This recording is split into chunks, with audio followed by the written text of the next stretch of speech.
Good evening, everybody, and thanks for watching SFU Men's Basketball on Clan TV. I'm your host, Janessa Gladstone. Clan looking for their first win of 2015 tonight after falling 115-81 against Seattle Pacific on Thursday. Looking specifically at the Montana State Billings Yellowjackets series, Montana State has beat the Clan 8 out of 9 times, including taking both the home and away victories last season. Now the Clan is going to look to remedy that tonight and get back in the winning, but they're going to have to do it without Roderick Evans-Taylor, who is out day-to-day with a quad strain. We're going to throw it down to our commentators for the night, Rebecca Langmead and Luca Molinari. Down to you. All right, thank you, Janessa. Just a quick recap if you're not fresh with the Clan happenings of late. They did lose on Thursday to the highly ranked Seattle Pacific University Falcons, who are 1-3 in the GNAC conference. Notable point, SFU was out-rebounded 53-17, only 2 second chance points, and a season low with only 5 steals. Sango Niang and Patrick Simon were the only Clan players to record double-digit points. Head coach James Blake had some of these quotes to follow up that game. The concern following the 3 games is the defense. Their press is their defense. It's what drives their offense. And he says they need to turn the ball over to gain more chances and run their system effectively. And they struggled to do that against the Falcons. Struggling to bounce back following the mandatory break and limited practice. But these moments are when we need our juniors and seniors to lead and be consistent.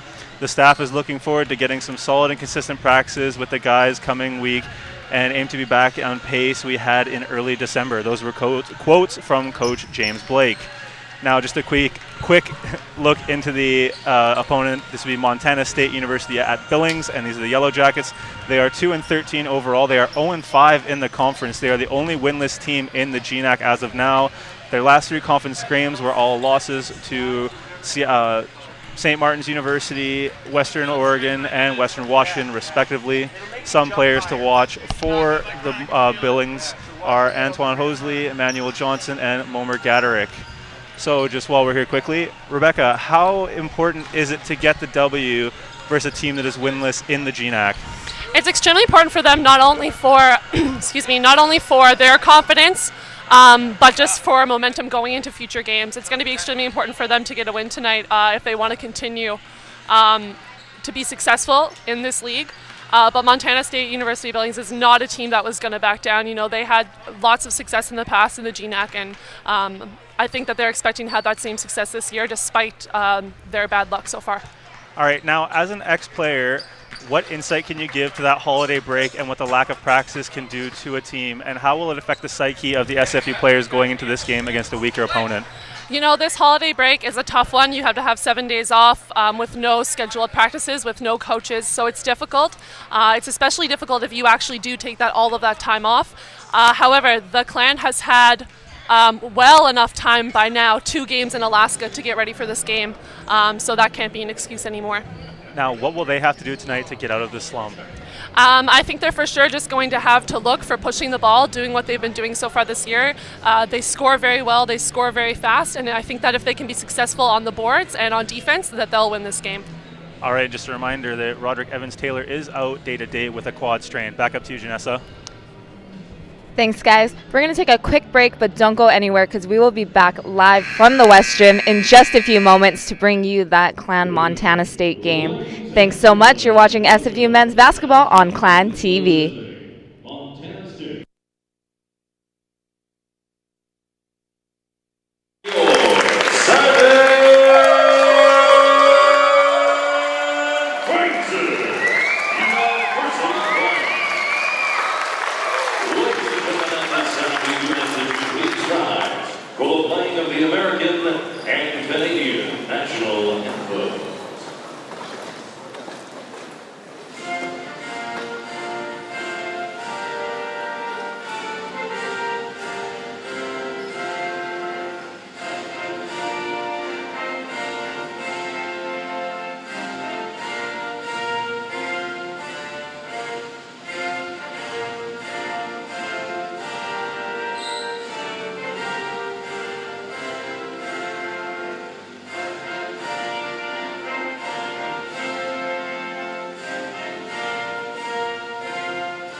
standing 6'6", a freshman from Abbotsford, British Columbia, number 30, JJ. And starting forward, standing 6'8", a freshman from Port Coquitlam, BC, number 55, Patrick Simon. And coach of the USAB Clan, James Blake, will listen to coaches and Michael McKinney. All right, ladies and gentlemen, welcome to another edition of Clan TV. We are here tonight in the West Gym for an edition of Clan men's basketball. The men tonight will take on the opposed for the Yellowjackets from Montana State University Billings. We are seconds away from tip-off. While we have this time, we will go over the starting lineups quickly. First for Montana State, number 2 at guard, Kendall Denham. Number 13 at guard, Mark Matthews. Number 24 at guard, Jordan Perry. Number 25 at forward, Momer Gaderick. And number 42 at forward, Tyler Nelson. For the Clan, number 0, Sango Niang. 1, Justin Cole. 10, Michael Harper. 30, JJ Pankratz. And 55, Patrick Simon. And right off the bat, that's Harper who puts a shot up, can't get it to drop. And Clan's rebounding problems quickly showing up here as they fail to bring down that offensive board, and it will quickly become the Yellowjackets' ball. Full court press here being applied by the Clan, who do get some pressure as they almost force a turnover. And right there we have a whistle. And there we go, they force a turnover. That's a 10-second rule. It's definitely nice to see them getting out there early and trying to get that ball up. That shows their competitive nature for sure, and it's a good start to this game. That is the start they needed after that loss to Seattle Pacific. Here we go, action fast and furious right off the bat. Sangon looking for Simon as he misses that pass. No harm, no foul there, just a quick turnover. However, they do need to get some points on the board very quickly if they want to thrive against his opponent. And right now, Niang on the pressure. Now Cole applying the pressure. Denham now working against Cole, gets his pocket picked by Niang, can't get the ball to turn over. They do cross the center line. However, some substantial time has run off the shot clock. And there we go, some more great defense, and that was JJ Pankratz for the Clan, number 30. Again, here we are off to a fast start. No points on the board, but plenty of action as the defense has been hot and heavy right away in this game. And that is Niang now moving the ball up for the Clan. Off to Pankratz. Pankratz looking to drive. Pass out to Simon. Simon for 3. And he gets it. You can put the Clan on the board. Striking first with a deep three-pointer from Patrick Simon. It's an absolutely fantastic shot by him. He's a big guy, and for him to get out to that three-point line and take that shot is a great sign. They're playing fantastic defense right now, and like Blake said in his interview last game, that's what's gonna help them on offense is their defense. And here we go, further fixing their problems as they do come down with that defensive board. And here we go, Pankratz lays it up, can't get it to drop. And the Yellowjackets do come down with that one as driving the court is number 13, Mark Matthews for the Yellowjackets. As he lays that one up, Clan come down with it. And that is now number 1, Justin Cole driving the court, pulls up for 3. Doesn't get to drop. Rebound is recovered by the Yellowjackets.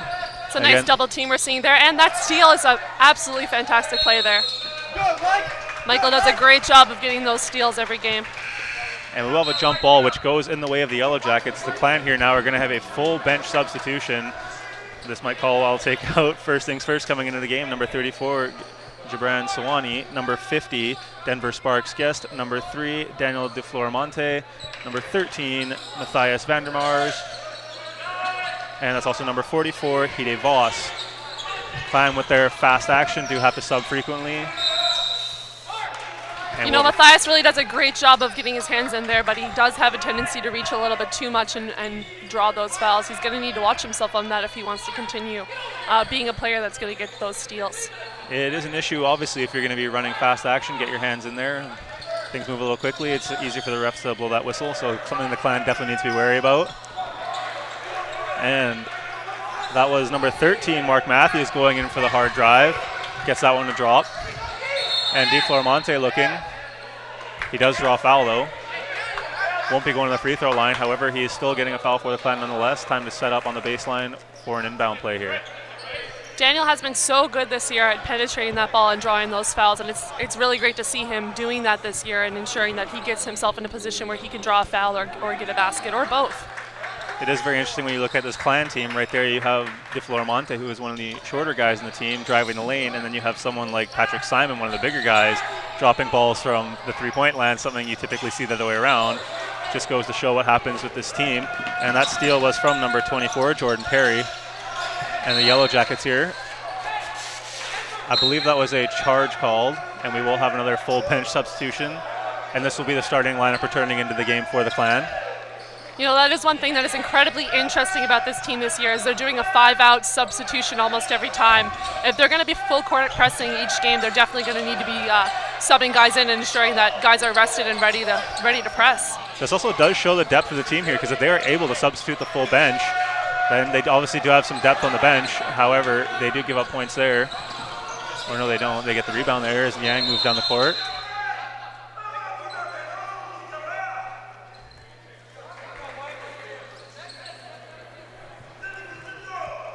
We do have a stop and play as there might be a technical error.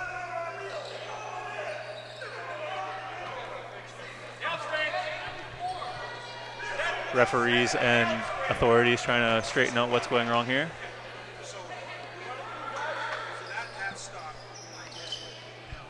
Apparently we're having some scoreboard problems.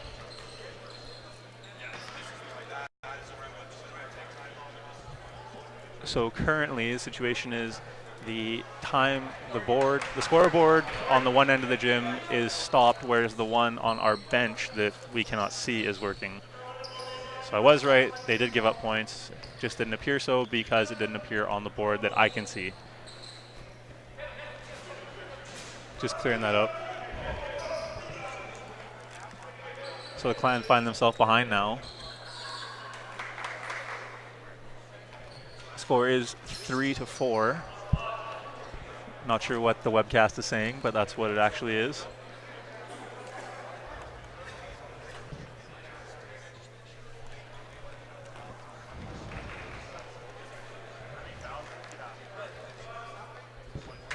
Stoppage and play here just to sort this all out. Giving that fast press a much needed break.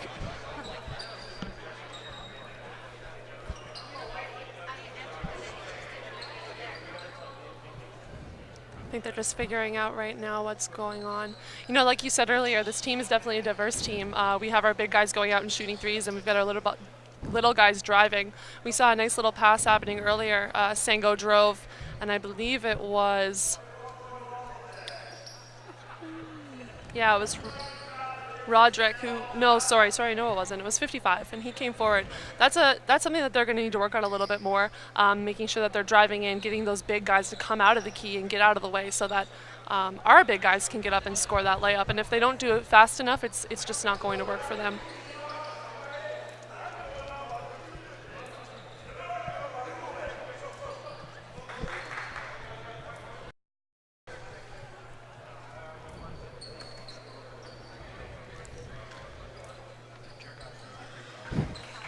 Yeah.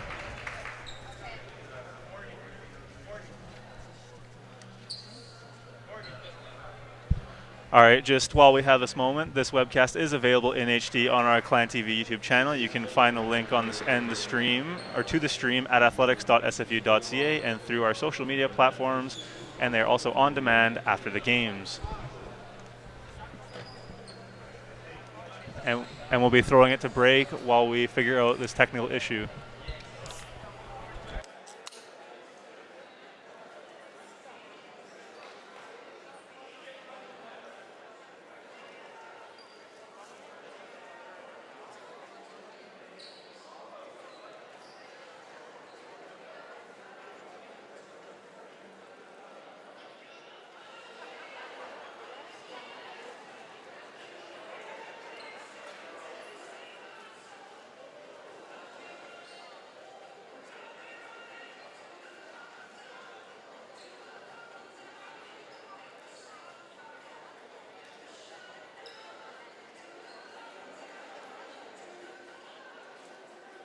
Hello fans, I've got a contest for you.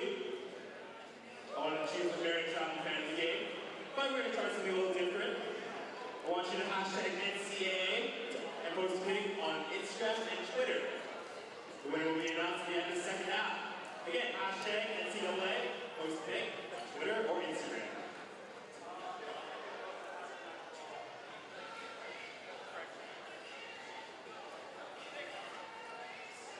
Thank you, Cedric. NCAA.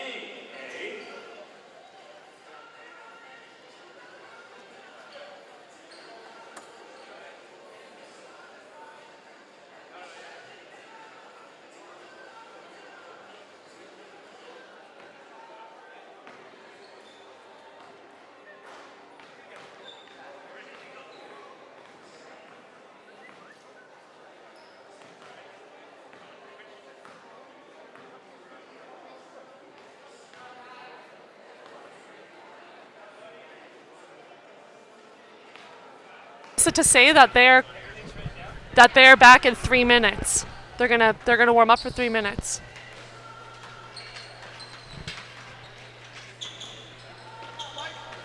Yeah, so we're just coming back here now. They're having some shot clock issues and some issues with our clock. So the guys are just going to have about a few minutes on the clock, a little under 5 minutes on the clock to just warm up a little bit, and then we're going to get back to this game.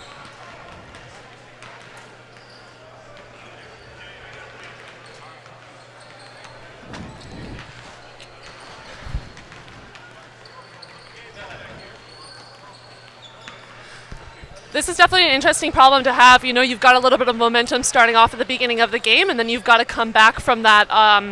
It kind of breaks your momentum and it breaks your game mentality a little bit. So it's going to be tough to see if these two teams can come back in here now after 5 minutes of not playing and be able to start a new first half. I've definitely experienced this in my career, and it is difficult. Any breaks in games where you have time when you're not playing and you're supposed to keep that game mentality is tough for any competitor. I completely agree with that. It's happened to me at track meets. Events run late. You know, you get up for certain moments, you get your mojo going, you get the competitive juices flowing. Now all of a sudden you're forced to pump the brakes. It's hard to reach that peak that you were at pregame. So it's going to be interesting to see how both, not only SFU, but how Montana also reacts, because both teams in the same situation.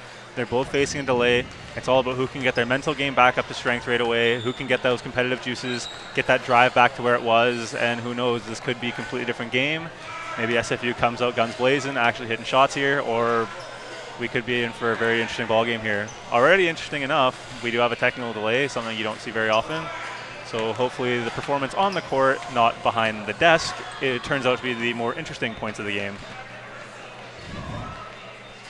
And we appear to be wrapping up the warm-up here, or at least SFU seems to be wrapping up their warm-up. Hopefully we'll have these difficulties figured out in a couple of minutes and we can get started here. But like I said, this isn't tough for any competitor to come back from. And it's tough across the board no matter what sport you're playing. If you're late, if there's a technical difficulty, you have no control over it. But that's what any true competitor is good at, you know, keeping their focus and staying focused on what the task at hand is and not being worried about what's happening around you. Yeah, you know, you got part of being a high-level athlete is you got to be able to respond to whatever life throws at you. The sporting world is a very strange one. Things can turn on a dime. So hopefully here the boys can respond in a manner that puts them in a position to do well. And we do have a buzzer here, presumably a warning buzzer. Time to get the teams back in action. Now just to clarify, there has been a minute run off the scoreboard that is visible for us at the desk here. So there's 17 minutes and 34 seconds on the game clock. The score is 3-4 for the Yellowjackets, and we are set to get back in action here. The teams are going to have a quick little powwow, and we will be right back at it. And it will be white ball. So that means the Clan will have the ball in their own offensive zone. Hopefully a chance to put some more points on the board here.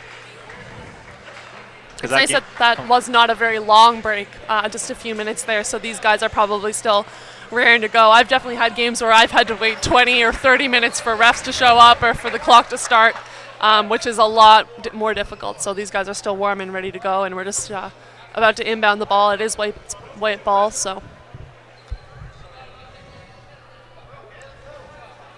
We appear to have an issue clarifying something between coaches and referees here. Yeah, it looks like James Blake just stepped out for a moment, so the assistant coach is just permitting them to start without James Blake in the room. All right, well that's Harper who passed it off to Niang now, and Niang looks to drive, pass it out. That's Pankratz for three, can't get the drop, and again, the rebounding problems. You know, that's a tough thing to have happen when you don't have control of the ball and you're just trying your best to get the ball. That's tough for Michael to have to face that there, but he looks ready to go again. Yeah, and again, as shown in the previous game on Thursday against Seattle Pacific, the Clan rebounding problems showing up frequent and early in this game, as they have already lost several offensive boards. Failing to put points on the board is it's going to kill them in the end, as it does right there. As the Yellowjackets do add to their lead, doubling it up. So Niang now looking to drive, pass it out to Cole. Cole for three. Cole can't get that one to drop, and again the Yellowjackets getting the rebound here. just a little bit too short there on that shot. He's going to need to use those legs of his if he wants to get a shot off. And you know, that's something that we can't see this game, is those easy layups that Montana has gotten now twice in a row. 4 points off easy layups, so the boys need to step it up if they're going to stop that. Yeah, Montana seeming to find some holes in that Clan press defense as they come up short again with another three-pointer. Really needing to drain these shots or crash the boards if they want to have some offensive production, as an offense that seemed so hot and explosive at the beginning of the year has started to simmer down a little bit, and some flaws are being exposed on the offensive and defensive ends.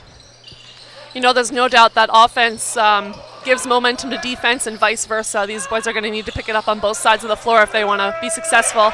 And what a great shot there by Sango. Just getting his shot off, that's 3 points there, and hopefully that'll help them off on the defensive end now. And yes, that was Niang cutting into the lead, and here we go, Montana again driving the lanes. They pull up. That's number 24, Perry, drives the lane, and he does get that one to drop. Montana State first.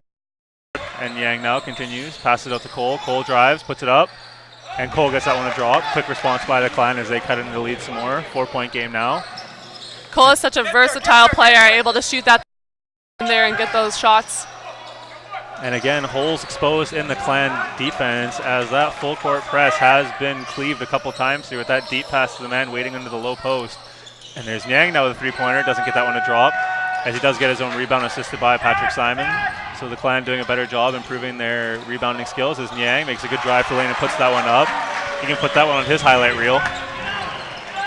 And here you know, that again. is something that you sacrifice when you full court press, is those easy layups if you're not perfect each time, and that's what's happening here tonight. And just seeing another one right there, just getting cleaved by that deep ball. Simon, who drives the lane, gets a nice little floater to drop. He can put two on the board. And we will have substitutions here. You know, there's no doubt playing bad on the offensive end tonight. We've definitely seen them. We just saw them put up 12 points on nice, easy layups and a couple of really great shots. But if they're going to have success in the game, they're going to need to stop Montana's easy layups. And that's just getting back on the floor. You know, you're leaving a guy open right next to the hoop. That's just an easy pass and an easy layup, and it's something that they can't give up here tonight. Well, you know, that could also be attributed to the lack of offensive rebounding. They're giving up points on their end. They're not scoring on their possessions, which do lead to these fast breaks. So things that could correlate for the Clan, like if we're not the coaches, we don't know what their game plan is, but that's definitely something that do go hand in hand. Exactly, I completely agree with that. And here we go, it will be Yellowjackets ball off the inbound, and we do have a substitution for the Clan as they put in their bench. Well, I wouldn't even say bench, they put in their second lineup, so to speak. And here we go, already beating the full court press of the Yellowjackets. The boys did a better job this time of getting back on the floor.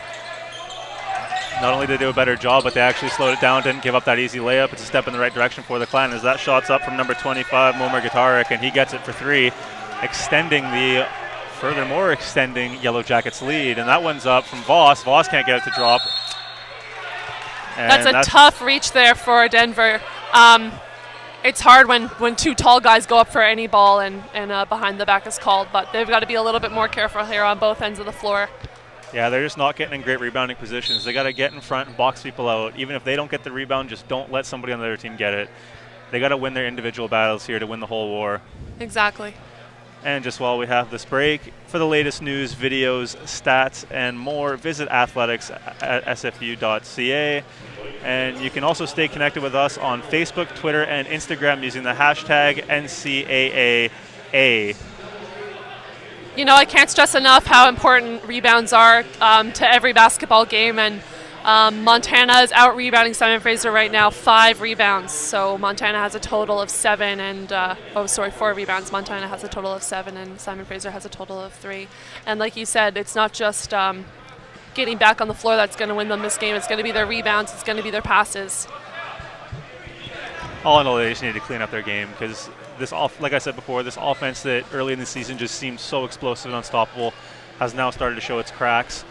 It seemed initially to be a bend but don't break style defense, but now they're bending a little more than they want, and they're also not getting the support from their offensive scoring, something that was working for them well early on in the season but has faltered as of late. And again, you could almost call this a must-win game as the Clan are facing a winless team in the GNAC, in the Yellowjackets. So not only would this give momentum to the Yellowjackets, but it would just give a huge blow to the Clan, who need the wins here after coming off a bad loss to Seattle Pacific. And here we go right away again. Just attacking that full court defense are the Yellowjackets, as that ball was put back by number 42, Tyler Nelson. And here we go, DeFlormonte, and then to Sparks Guest. And that's Vandermars. Vandermars drives the lane, finds Sewanee. Sewanee puts it up, put two on the board for him. Very nice shot there, and that's exactly what I was talking about earlier, drawing that defense so that you can get the tall guys a nice easy basket there. Yeah, as important it is for the Clan to make it rain from beyond the yard, you do need to win the paint to win the game. And that's a shot from 23, Jace Anderson, as he does get that to drop, put 3 on the board for the Yellowjackets. There we go, DeFlormonte driving the court, leading the offense here for the Clan, as he takes that out to Vandermars. Vandermars out to Sparks Guest. And that was Hide Voss. Can't get it to drop. Brought back down by Sparks Guest. He puts that back out to DeFlormonte. It's a great rebound there, and those are exactly the rebounds that we're going to need this game, but too bad that shot was just short there. And that was brought down by Kendall Denham as he leads the Yellowjackets offense down the court. As he finds Anderson in the corner. Anderson can't get the drop, and a great defensive board by the Clan. Saving themselves here, keeping the Yellowjackets off the board, something they need to do if they want to get ahead in this game. And that's Voss now driving the lane, gets stripped, and a quick turnaround here for the Yellowjackets. And that's number 3, Antoine Hosley for the easy lay-in. Clan defense here making this too easy. That's just one of many easy baskets that we've seen Montana take tonight. And that's really just getting back on the floor. You know, this is a defense that I believe is fairly new to this team, and if they want to master it and be good at it, they're going to need to get back on the floor when those guys have those easy breaks. Yeah, just while we're in timeout here, just to plug, the Gathering of the Clan. Join us Tuesday, March 3rd, 2015 at the Vancouver Convention Centre West as we celebrate the Gathering of the Clan with Canadian icon Steve Nash. Hear the story of his rise from high school player in Victoria to 2-time NBA MVP. All proceeds support SFU athletic scholarships, and since 2010, the event has raised over $1.3 million and counting. Early bird tickets are on sale. You can visit athletics.sfu.ca for more information.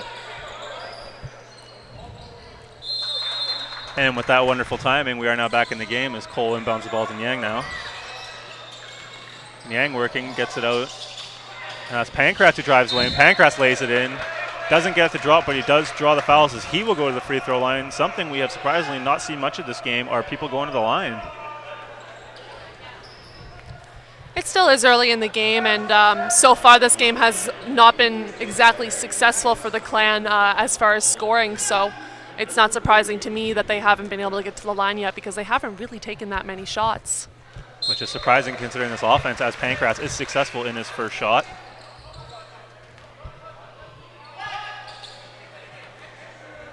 And Pankratz now for a second shot. And he's perfect from the line to start this game. And it's now a 10-point lead. 10 points, not a lot in basketball. We've seen it many times in these Clan games that a 10-point lead has been turned around, whether or not it was from ours or theirs.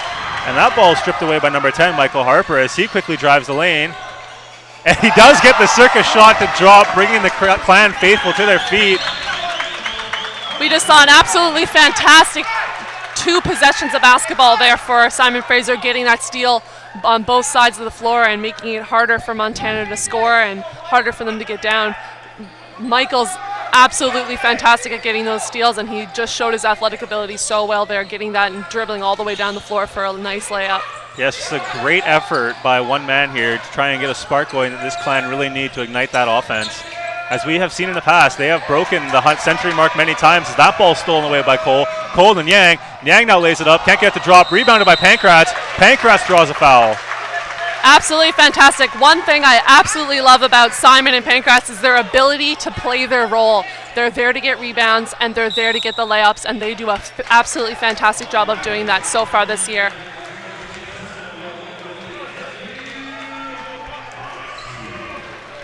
And we do have a media timeout here.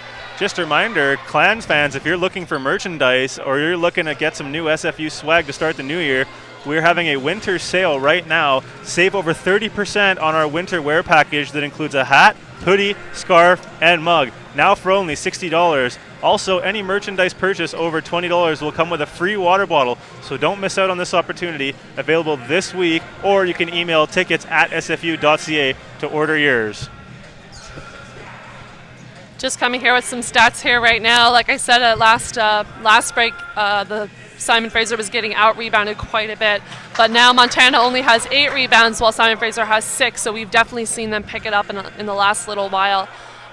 Montana is still leading 26-18. But we're seeing the Clan in the last couple of minutes pick it up, get back in their groove. And they seem to be excited for the rest of this game. So it'll be a good one. As mentioned earlier, there is that correlation between offensive rebounding and defensive points given up on the other end. So there might be something to that little message there. As although they have not completely caught up, they are chipping away at that Yellowjackets lead. And after a brief display from the SFU dance team, we are back in action, and it will be JJ Pankratz going to the free throw line. Pankratz now with 2 shots. And he remains perfect, knock on wood, as he has gone 3 for 3 at the free throw line. So a freshman coming here and really just no pressure, shoot those shots, making the second one. Great show by Pankratz there tonight. And that's Gaderick, back out to Hosley. Hosley back out, that's Gaderick. Niang now applying the defense as he gets some help from Patrick Simon. Ball goes out to Denham. Back to Hosley. Hosley looks to drive, back out to Denham. Clan doing a great job here applying some good tight defense as they've run the shot clock down to under 10 seconds, although Hosley does get a break in the lane, and he does pull up a quick shot. One thing that is difficult about this defense is it's a defense that is meant to fluster the opponent, and if the opponent stays calm, cool, and collected, their defense just might not work. And that was a great job by Pankratz driving the lane, but he is called for the charge. Oh, sorry, he will not be called for the charge. He will get those 2 to drop, as it shows what happens when you do drive the lane. A more aggressive style of play from the Clan, who are starting to move away from that perimeter attack now and starting to attack more inside, as it has been more effective as they have now been chipping away. It's only a 6-point lead, and Pankratz does complete the 3-point play after getting the hoop and the harm.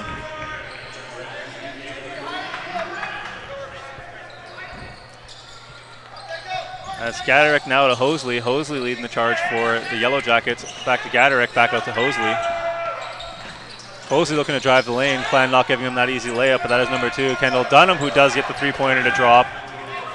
Just seemed to be a little bit of a lack of communication there. A couple of guys, 3 guys got stuck on guarding the 1 guy, so he was able to kick it out. And we've got a great layup there by Sango coming in and getting his shot up. So yeah, Sango right there was able to utilize that one-on-one. He was able to win that battle. As the Clan now back on defense, really trying to put pressure on. As Simon applies the pressure, back out to Cole. Cole working against Dunham. Dunham to Hosley, who's working against Pankratz. And there's a wide open shot in the corner by Matthews, who does get the drop. The Clan cannot be giving these wide open shots. They got to make them work for their baskets. That's Niang now with the ball after a pass from Voss. Niang back with the Voss. Voss for 3. Voss gets that to drop. Great ball movement there by the Clan for Niang to get Voss open in the corner by himself. Voss is an incredibly versatile player, and he's very smart. He works hard, and he deserves to get those shots that he takes. He's in the gym a lot. And that's Matthews now for the Yellowjackets. Can't get that ball to drop as Niang now will drive the ball. He's working his one-on-one. Does draw foul. That is a no shot, does not count. No shot. One thing that was important there on that last play was we saw 3 of Simon Fraser's guys at the weak side of the boards ready to rebound, so they're definitely making rebound a priority in this game. As it shows with the improvement in the rebounding, they've also improved on the offensive side of the scoreboard, as they do have some substitutions in the game now.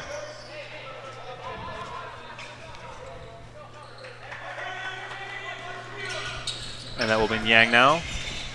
Inbounding, finds Voss. Voss looks to turn the shot. Draws the reach. And that's on number 25, Momer Gaderick. This Simon Fraser offense is an aggressive one. It's one that attacks, and they're going to be able to get those, draw those fouls if they continue doing what they're doing so far this game. And it does get the Clan, the Clan an inbound here, and that's Harper now with the ball. Voss out to Niang, great ball movement here. And Niang tries to go for the dunk, can't get it. It's brought down by Simon Patrick. Patrick gets it to drop.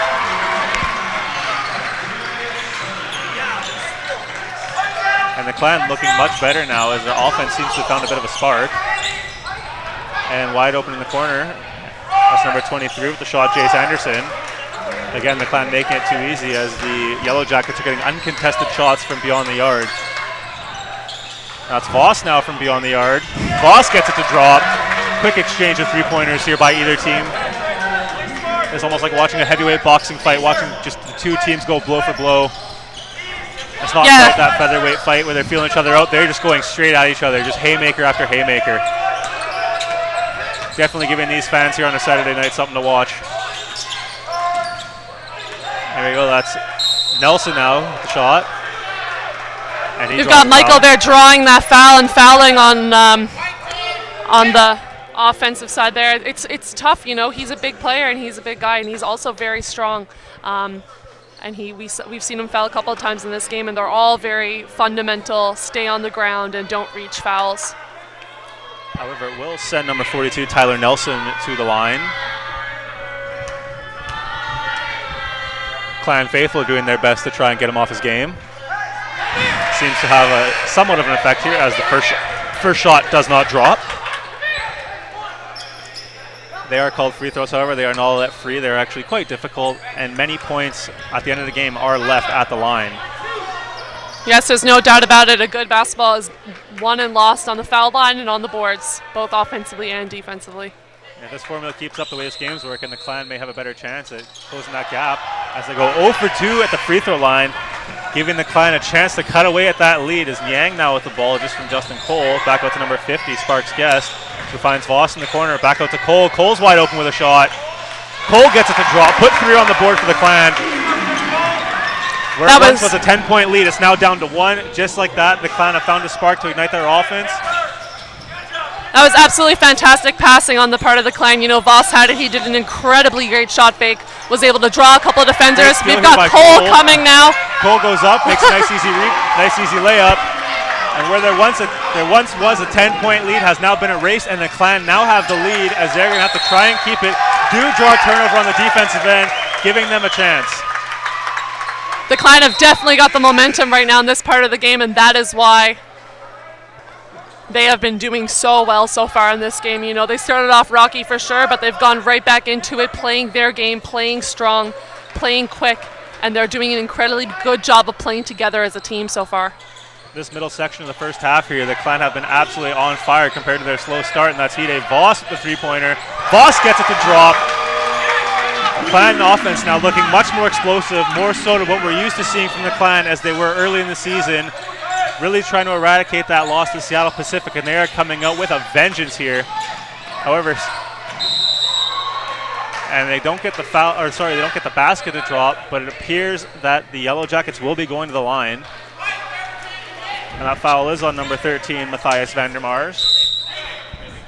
And this will lead conveniently to a media timeout.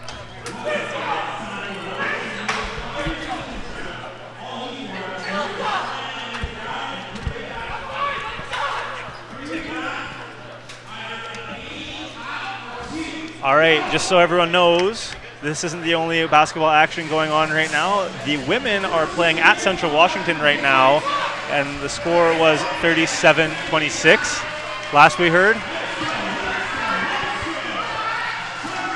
And that's what the score is at halftime, sorry.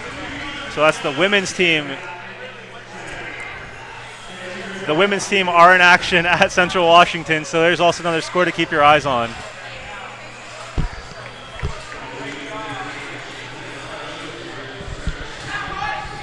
And during this media timeout, we'll quickly throw it to break.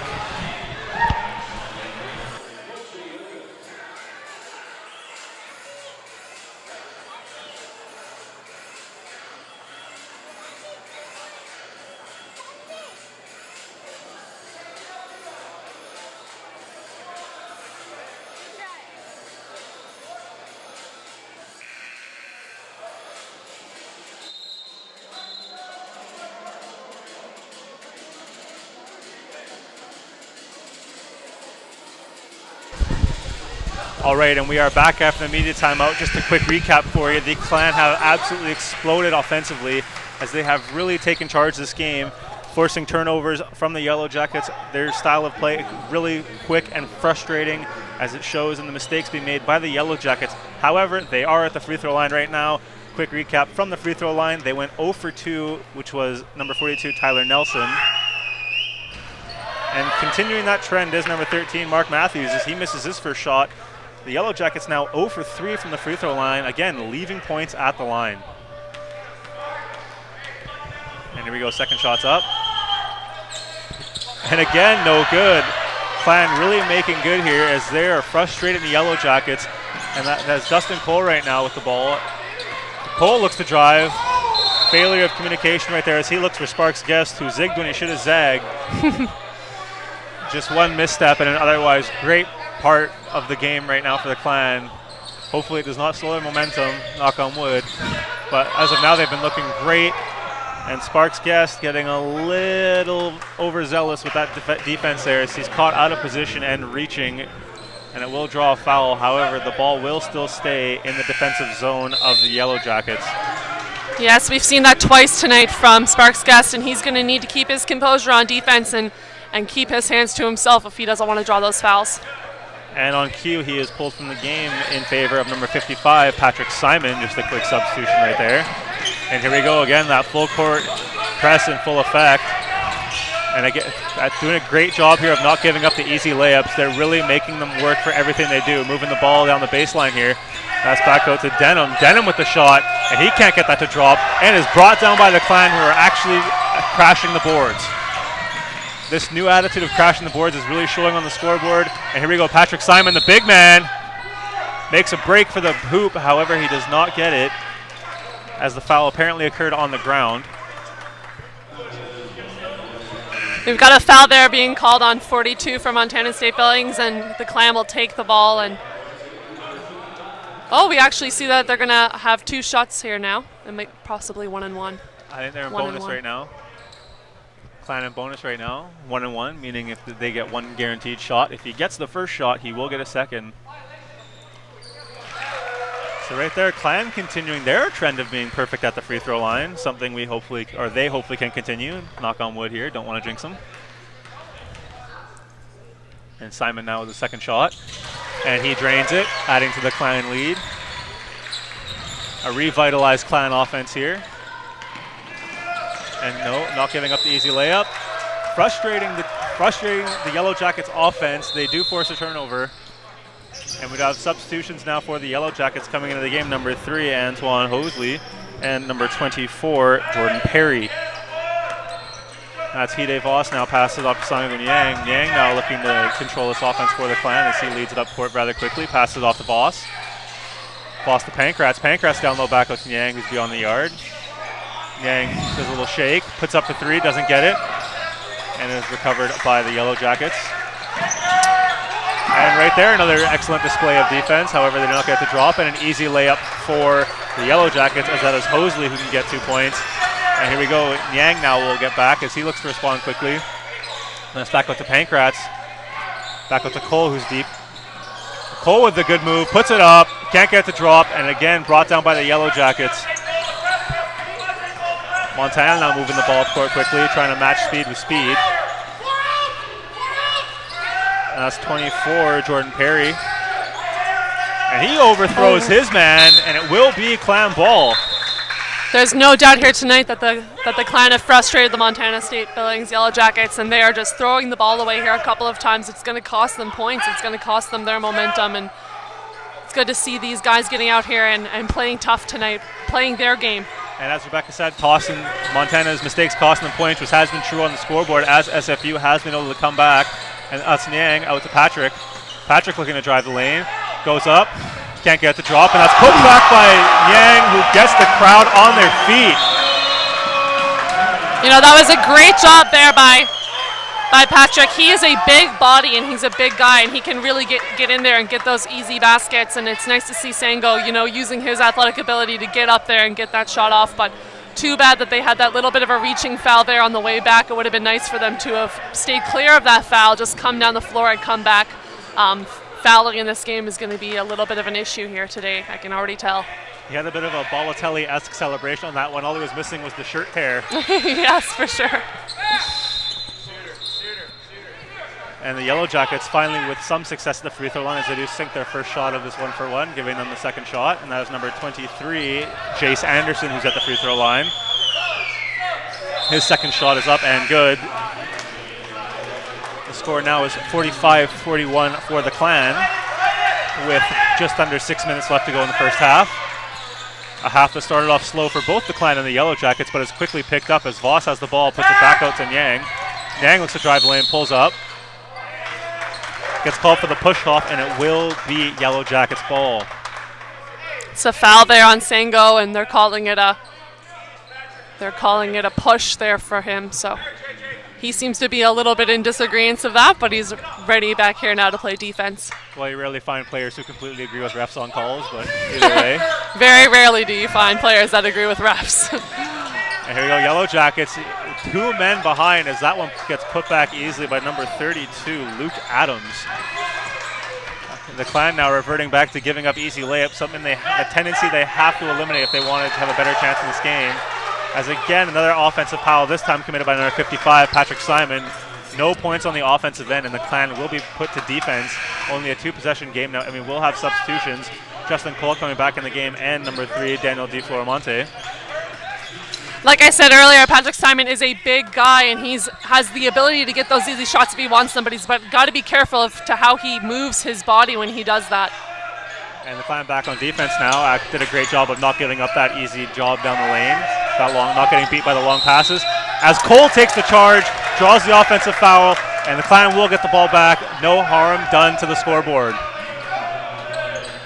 James Blake's relationship with these players have really blossomed over the years. We see Cole, after he takes that charge, just looking at James Blake and saying, that one was for you. And it's nice to see them developing that teamwork over the years that they've been playing here. You know, him and a lot of other players have worked very hard these past couple of years. So it's nice to see them developing their relationship with their coach. And that's Simon, the big man, taking a shot from deep, and he gets it to drop. It's only a 2-pointer. Wasn't quite beyond the 3-point line, but nonetheless, still a great individual effort. Again, always nice to see players taking the charge. That shows selflessness and that they're willing to take one for the team in order to just help their team out. And there we go, some more great defense played, tipped away by Vandermars and put back by Cole, put another 2 on the board for the Clan, and another steal by the Clan. However, Cole cannot retain possession. It will still be Montana ball, but Montana's offensive rhythm definitely being shaken by the revitalized Clan here. There we go, Cole on the defense. Gets some help from Voss, gives it away. We got 2 Yellowjackets players behind, however, the pass not able to go due to the little fumble there. Now that's Hosley looking to drive the lane. Hosley drives the lane, does get the drop. One thing that the Clan can't allow in their defense is letting guys go middle. If a guy goes middle, it's game over for them. Keeping the ball on those sides is going to help them a lot in this game. Kade Voss with the deep shot there, can't get the drop. The foul will be on Patrick Simon. He got a little overzealous with the reaching.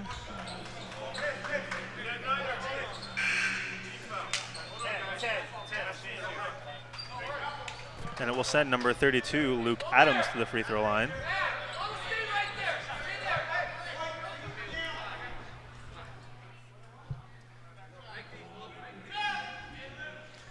Here we go again. This is number 32, Luke Adams, at the free throw line. And he gets the first one to drop.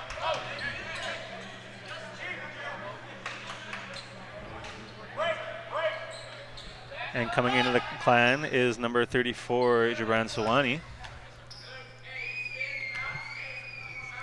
Second shot's up. Doesn't get this one to drop.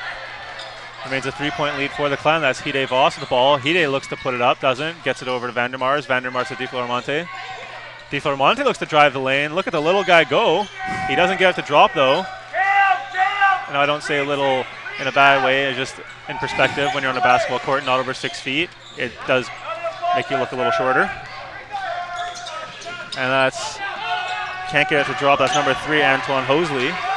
And that's Cole bringing the ball up the court with some speed as he crosses over one guy and does get the layup to drop. We've got a timeout now being called by Montana. We can tell that their coach is visibly upset. You know, these guys have been flustered this whole game. Within the first 7 minutes of this game, you know, the Clan started to come back, and ever since then, these guys have been flustered. So, yeah, they've really done a great job of turning around that little lackluster first effort. They were down by quite a bit, and they have taken the lead. The question is now, can and will they be able to maintain that lead? And not only maintain, but to extend that lead. In previous games this year, we have seen the Clan offense put up and hit the century mark and break the century mark, and by that I mean over 100 points. Something they're definitely going to need to do, because their defense, as much as it has shown its cracks, they do need to make up for those cracks by offensive production. And back in action here after that timeout by the Montana State Billings Yellowjackets. Vandermars, they're sprinting down the floor trying to get that ball back. He is a very athletic and passionate young man. We've got Montana State Billings there scoring that basket, an easy basket inside again. And Cole from beyond the yard, he was deep there. And Sewanee now chases down that rebound. Clan with a fresh chance to put some more points on the board as that ball's out to Hide Voss. Back to D. Flormonte. Gets a screen from Cole. Back out to Vandermars. Voss with the shot. Voss is just slightly off, and that is brought back down by the Jackets. Yellow Jackets now looking to beat the Clan with that long, deep pass.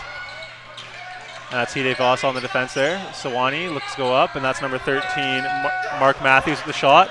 Gets it to drop for three, and it is now a tie game with just under 3 minutes left to go in the first half. A very exciting game so far. And that's Vandermars to Sewanee. Sewanee puts the ball up, no shot. We have a foul on the ground, and we will have a slew of Clan substitutes. Vandermars has been doing a great job this year of playing his role. He's a fast guy, he's a passionate player, and he's very good at what he does as far as getting down the floor, playing some quick defense, distracting people on their shots, and he's been doing a good job of that again tonight. Just another quick note, we did mention the injury to Roderick Evans-Taylor. Number 33, Adam Westfall, is also out, and he appears to be in a sling. No further details on that injury update, but that is definitely some production the Clan are losing, as Westfall has been lethal from beyond the yard, putting up lots of points for the Clan. And just a reminder, fans, watch Clan TV Sports Stats with Jade Richardson every Monday for your SFU athletic news, highlights, and more. The Clan is officially winning the rebound battle here right now, 15-14, which is great to see. You know, we came at the beginning of this game and they were down 4 rebounds. They've been down a couple of rebounds the whole night, and they're finally winning, and it goes to show on the scoreboard, rebounds win games, foul shots win games, and if they keep their composure tonight, they can win this game. Sometimes you just don't got to be fancy. You got to get down and nitty-gritty and win those little battles. No one ever gets the praise for the good rebounds. Everyone always likes those highlight reel dunks, but sometimes you just got to get greasy to get the win. Coming back here now out of this timeout. It will be Clan's ball, and Jabron is going to have a one-on-one here now to shoot some foul shots. I believe he's getting 2. I think they're in 10 foul territory here. Perfect. No, still one and one. 1-1. Mm-hmm. That's Montana, then it's in 10 foul territory. So Sewanee now, first free throw. Ball's up. Can't get the first one to drop, and the Yellow Jackets do come down with it. Yellow Jackets now attacking the Clan speed with their own speed. They can't get their fast break to drop. However, they still do have the ball. That's Matthews. Out to Denham. Denham back out to Matthews. 3. Can't get it to drop. That's Sewanee now with the rebound. Great defensive board for the Clan is Niang now. Out to Voss. Out to Cole. Into the net. That's a great series of passing right there for the Clan. Tic-tac-toe. Here we go. And that battle was won, you know, from the get-go with Sewanee getting out there and getting that rebound, getting it fast up the floor. And he's a great role player on this team. And to see Voss and Cole connecting like that on the offensive arc is absolutely fantastic. And here we go, some great pressure defense being played by the Clan, but that's Denham with the shot. Denham can't get it to drop, and again Sewanee with the board. Sewanee again getting such a great rebound there. He knows his role and he plays it very well. And sometimes being a role player is one of the most important people to be on any team. Just guys who know their jobs and do them well. And here we go, the Yellow Jackets now. That's number 25, Mortimer Guitaric. Back out to Denham. Denham back out to Matthews. Matthews to Getterick. And we do have a foul in play. A foul there on And that foul will be on Sewanee. Sewanee. And it will send number 25, Momer Gitarik, to the free throw line.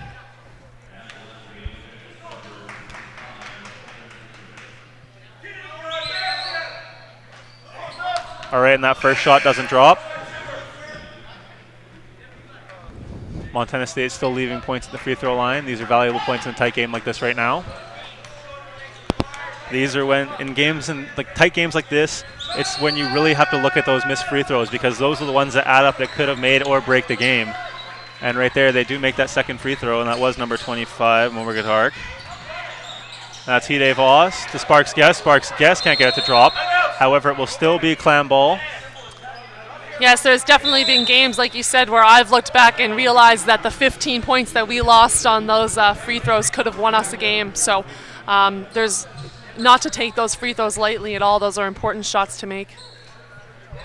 And it will be Clan ball here after the failed conversion by Sparks Guest. And it will be Niang on the inbound. We have just over a minute here to play in this very exciting first half of basketball. You know, these guys have come back from quite a significant, they were down by 7, which is the most that they were down, I believe. The largest lead by Montana was 12 points. So they were down by 12, and now they're back up. They're winning this game so far, and they've been doing a very good job. And Harper here draws the foul as it's number 23, Jace Anderson, getting a little overzealous with his reach. Obviously, the fast-paced offense of this Clan does draw its set of fouls, as shown as both teams are in 10-foul territory.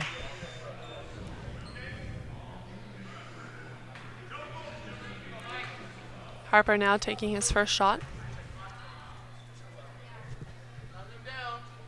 Harper's first shot, it's up and good. We have some subs coming in for the Clan. Coming out is number 44, Hide Voss, and coming back in at the game, number 3, Daniel Di Floramonte. And here we go. Harper will have his second shot. Harper's second free throw. Makes no mistake. Put 2 on the board for him. And another substitution. Harper now coming out and coming back in the game, number 1, Justin Cole. And we do have another sub coming in for the Yellowjackets. That's number 24, Jordan Perry, coming back in the game. Got a couple of minutes, 1 minute and 14 seconds here left in this game, and hopefully this boy, nice easy layup there by Montana. Oh, but it doesn't go in, and they've got the rebound and put it back in nice and easy. But hopefully these guys can keep this up for the rest of the game, especially going into that halftime. They're going to want to have a little bit of a lead. And that's a great pass right there, drawing them out and then reeling them back in, and that's Sparks Guest with the good layup there. Yeah, it's been an issue for the Clan throughout this half and presumably throughout this offense that they've been playing, but there have been a couple times where the defense has been caught with its pants down.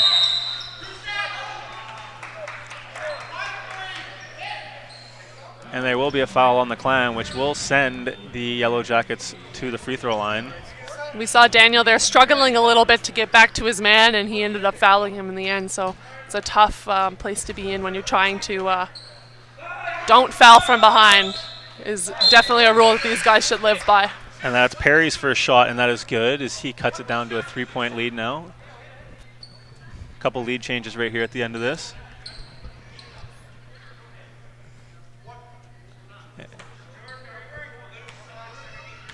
And the second free throw's up. And second one's up, and that one's good. And we will have a substitution from the Yellowjackets coming back in the game, number 32, Luke Adams. And here we go, Sparks Guest. Out to Voss. Voss almost caught napping as he almost had his pocket pick. Back out to Niang. Niang moving down. That's Pancratz with the shot. Pancratz can't get out to drop, and again, the Clan are losing the board battle here. That's Sparks Guest back on defense, but he is just outmanned here. One guy cannot defend 3. I don't care who you are. That is just not going to happen as the game is now tied. There's probably going to be one more possession as the Clan will look to milk this clock before half. Probably try and get another deep ball to drop. Go into the locker room with a lead. So they're letting the clock tick down. We got 13 seconds left on the board.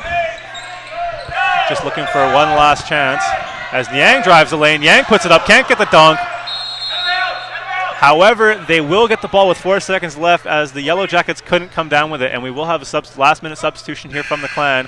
Harper and Patrick Simon coming back in the game. And as we see now, Blake has subbed in, and he's got 4 big guys on the floor at the same time, 4 of their posts. So we definitely see that he's going to be trying to get a little bit of a layup action here now with 4.9 seconds remaining in this game. Again, yeah, 4 guys in there. He's going to try and win the battle of the paint here. Just put some points on the board before the half. And that's Harper. Harper looking to drive. Passes it out to Pancratz. Pancratz to Voss. Voss with the shot up. And Voss can't get it to drop before the half. That was definitely a nice try there by Voss.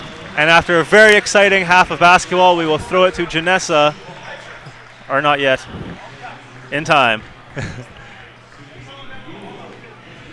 So just to recap there, Clan cannot get the last points to drop. They have overcome some difficulties.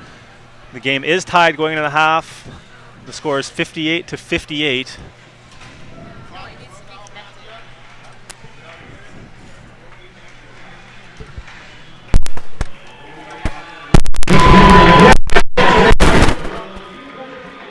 Even look at that camera. The camera that's like directly in front of us.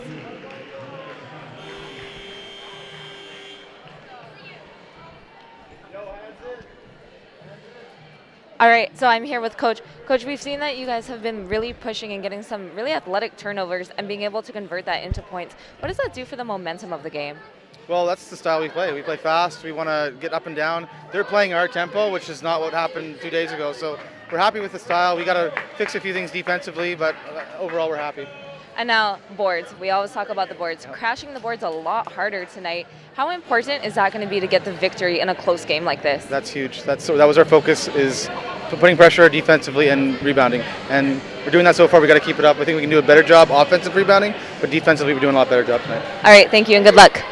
All right, we're going to throw to break right now. We'll be back in just a few moments to break down those first half stats for you. You're watching SFU Men's Basketball on Clan TV.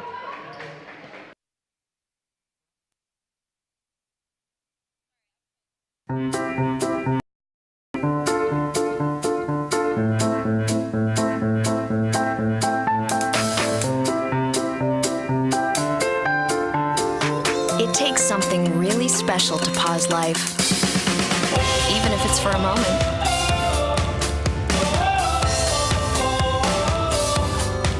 The Keg Steakhouse and Bar.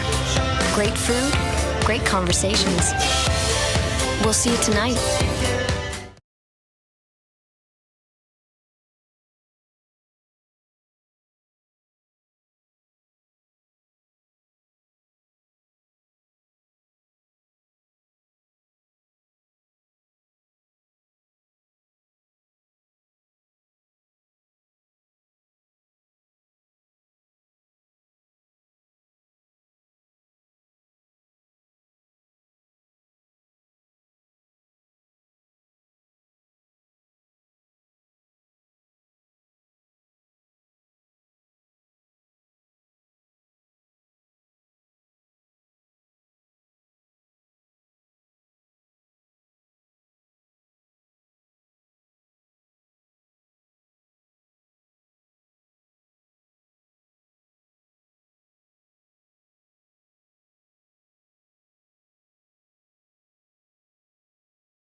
I have to wait till he comes on this side.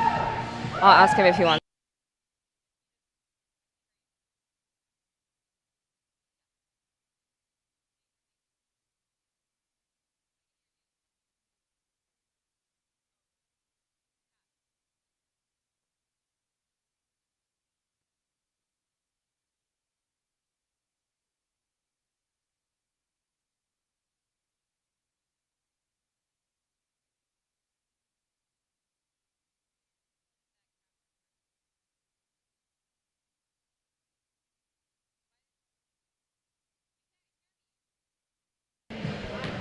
All right, I'm here with Pat Simon. Pat, talk to us. How important are those free throws? It's a close game. How crucial is that to the win? Free throws can definitely change the whole perspective of the game. If we miss a few free throws, it could definitely mean the whole game for us at the end. And what's going to be the key to stave off a comeback from these guys? It's tied right now. If you take the lead, what's going to be the most important thing to do to make sure that you guys can maintain a victory? I think offensively we're fine. It's just getting back on defense. If we minimize, offensive rebounds for them and stuff, I think we'll be fine. And let's just talk about you for a second. You're a freshman here. How different is it playing in university as opposed to your high school game? It's a lot different. Everybody, is good on the university team. Everybody has to share the ball. But it's a lot of fun. I'm enjoying it. And you've found success. You're playing well. You have 11 points tonight, 5 rebounds. What do you think has been the factor to help you kind of not have that freshman bump that you go through? Just work ethic. I work hard every day, and I think that's given me confidence. Coach works with me, and so far so good. Anyways. All right, thank you, and good luck in the second half. Thanks.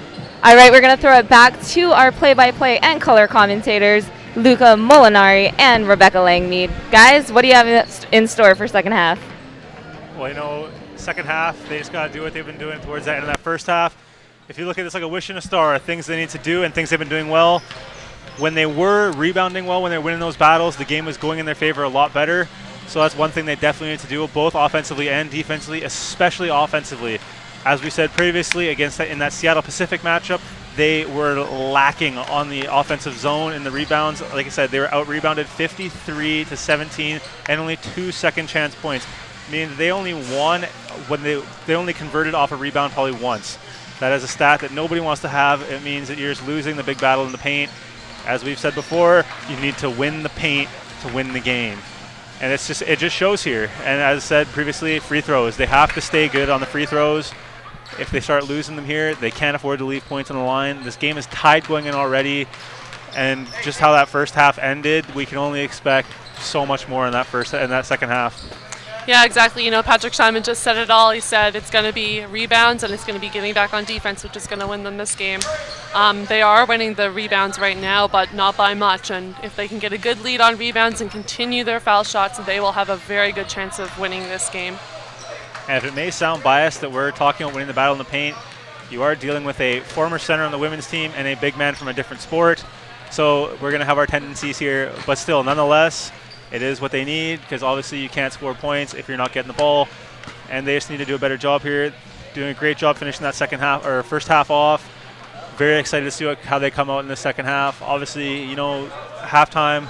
Rebecca, just run me through what halftime was like for you guys, like what it means when the coach in the situation. What would the coach's words be in the situation? Right. So I'm sure right then, he was. They went into halftime, and I'm sure he was talking to them about how good they've done in the last couple of minutes. They came out with a little bit of a shaky start. They've done a good job, and I'm sure that Blake has, nailed it home that the rest of this game is really going to come down to who works hard in those little battles, who's going to work hard in the rebounds, who's going to get those shots off, and who's going to take control of this game and make this game their game. All right, and good timing right here as we are about to get started in the second half, and it will be SFU ball. And hopefully the Clan can start things right off the bat, attack quickly, and push this lead, really set the tone for this half. Something they did not do a good job of in the first half. And right off the bat, Sungwon Yang's pass deflected. He does get the ball back, pushes it out to Harper. Harper puts it up, doesn't get it to drop, and the rebound is won by number 42 of the Yellowjackets, Tyler Nelson. And they move the ball quickly up court. That is Perry, who is rejected. That was Patrick Simon on the rejection. However, the Yellowjackets do come back down with it, and they do convert points. So again, points off rebounds, what are killing the Clan right now. And that's Harper now looking to drive the lane. Harper drives, and he gets stuffed. That was number 24, Jordan Perry, getting the better of Harper there. There's no doubt about it. The Montana Yellowjackets have come out with a little bit more spunk in this half, and they're putting it to them. They're getting hands on balls. They're getting some rebounds, and the Clan is going to have to come back with just as much spunk, if not more, if they're going to be successful in this game. Well, the Yellowjackets really, they're attacking SFU with their own strategy. They are using speed as a weapon. It has worked so well for the Clan thus far, but however, as they are being attacked with speed, it is not working in their favor. As right now, they have put up 6 unanswered points, and there will be a potential 3-point play as one of the Yellowjackets players, number 42, that would be Nelson, is going to the free throw line to attempt to complete the 3-point play.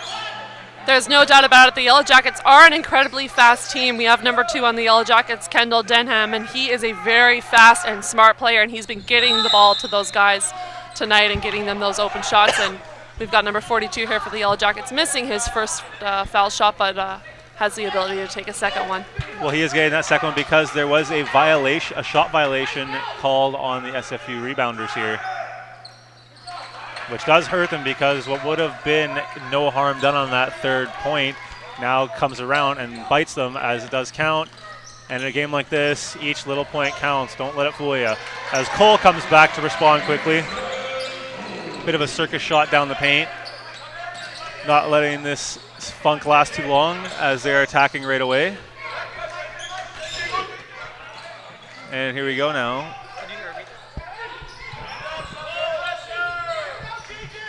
And that ball's... Justin Cole just so close to getting that tip and getting that steal, but he was just maybe a little bit too late on it and came in, reached in a little bit and got that foul called on him, and it's going to be Montana's ball now on the sideline there. SFU right now just that half second slower.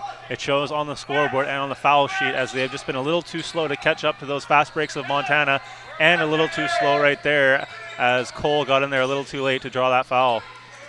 And that's Denham right now. Back to Gaderick. Ball's back out to Denham, and that was from Matthews. Ball's back out to Hosley. Hosley to Matthews, back to Hosley. Hosley finds a lane, looks to drive it, but doesn't. That's Gaderick now with the ball. Gaderick gets stuck. His pass gets deflected. It will remain Yellowjackets' possession. However, there are 8 seconds left on the shot clock. Michael had a very good little tip on that ball, but wasn't able to get control of it. And it's going to be Yellowjackets' ball there now on the baseline. And this is number 13, Mark Matthews at the inbound, gets it out to Denham with 7 seconds on the shot clock.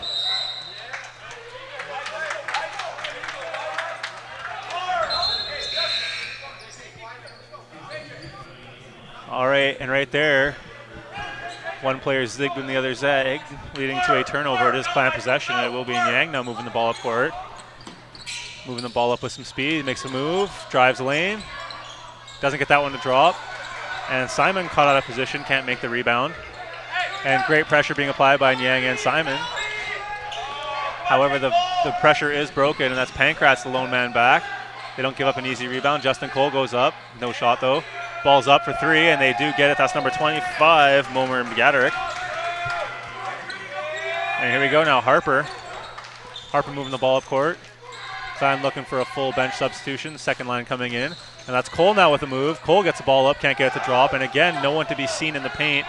And here we go, a fast break. Easy points for the Yellowjackets. The two things the Clan needed to do better, and just shown right there what happens when they don't get it done. Exactly. This is exactly what these guys did not want within the first couple of minutes of these games. Patrick could not stress more enough that they needed to get back on defense and win the rebound battle, and they're just not doing that right now. Well, it just shows right there. They couldn't win the boards up front.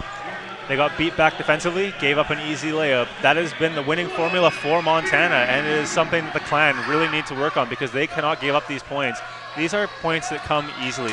You have to make people earn the points, make them contested. Heck, you could put me out there and I could score those points, and I don't even play basketball. They have to be contested. They got to make it harder for the Yellowjackets. It's also a huge momentum builder right now. You know, Montana's coming out here. We've been playing for about 3 minutes, and they already have all the momentum coming into the second half, which is a really tough place for the Clan to be in. They're trailing by 10 points already, whereas they they were winning before they left. So it's a tough spot to be in with the Yellowjackets coming in here now and with all the momentum and all the confidence in the world, and for a good reason. They've worked hard and they've done what they needed to do coming into the second half. And they just can't rely on what got them through that first half. They did overcome a 12-point deficit early. However, the way they're playing right now, they cannot rely on that same first half magic. They have to go create some right now. Vandermar's taking the ball out of bounds for the Clan. And that'll be Vandermar's to Di Flormonte. Moving the ball up court with speed. No one's Cadillacing around here. Back to Vandermar's. Vandermar's to Hide Voss. Voss up to Sparks Guest. And that's Di Flormonte looking to find a lane. Finds one with a nifty move. Has that nice little touch at the finish. Gets that one to drop. Put 2 on the board for him. Very, very balanced player and very good at knowing his positioning inside the paint. That's where he excels, inside the paint. Which is very strange considering he's probably one of the shorter guys on the team. And yet he's winning the big man's battle. And that's Denham right here with the ball, working against a couple of Clan defenders. That's Sparks Guest with a bit of a reach, doesn't get called. That's number 25. Sorry, that's number 25, Momer Gaderick, who gets the 3 ball. Clan right now losing this heavyweight fight, taking a couple more shots than they're given right now. Hide Voss goes up, fakes the shot, tries to draw a defender in. And he does draw a foul. And that foul is on Momar Gaderick. And again, we will have a full substitution by the Clan. Coming back in is their starting lineup of Niang, Cole, Pankratz, Harper, and Patrick Simon. Or sorry, no Justin Cole, but number 44, Hide Voss is still in the game. And here we go, balls to Patrick Simon. Gets to the big man down low, gets it back out to Niang. Niang now makes a move inside, looks to drive the lane, gets it up, and gets it to drop. Very different strategy we're seeing here from the Clan. Typically in previous games, they have mostly excelled from the 3-point range. Today, more attacking from inside the paint, a bit different. Still getting some offensive production, but they really need to get the production on the defensive side to stop the Yellowjackets. It's definitely going to be defense here that's going to win this game for them tonight, and they haven't been playing very well so far defensively. And a step in the right direction as Simon comes down with the rebound. And here we go. There we go, Pankratz. Pankratz gets it to drop. That was a nice play there by Voss, tipping that ball into his teammate and ensuring he gets him in a good position to get that easy layup. That was just the group showing no quit right there. As that deep pass goes to Denham. Denham back to Hosley. Hosley crosses over Voss, doesn't get very far though. Although it does leave Perry wide open. Perry drives the baseline, goes up against Harper, and he beats the battle on Harper. Niang now moves the ball to the middle. He's got Harper with him. Gets it to Voss. Voss with 3. Voss can't get it. And that will be a foul on Patrick Simon. Or nope, no foul. But there will be a substitution. Sorry, timeout. And it looks like we'll be going to immediate timeout.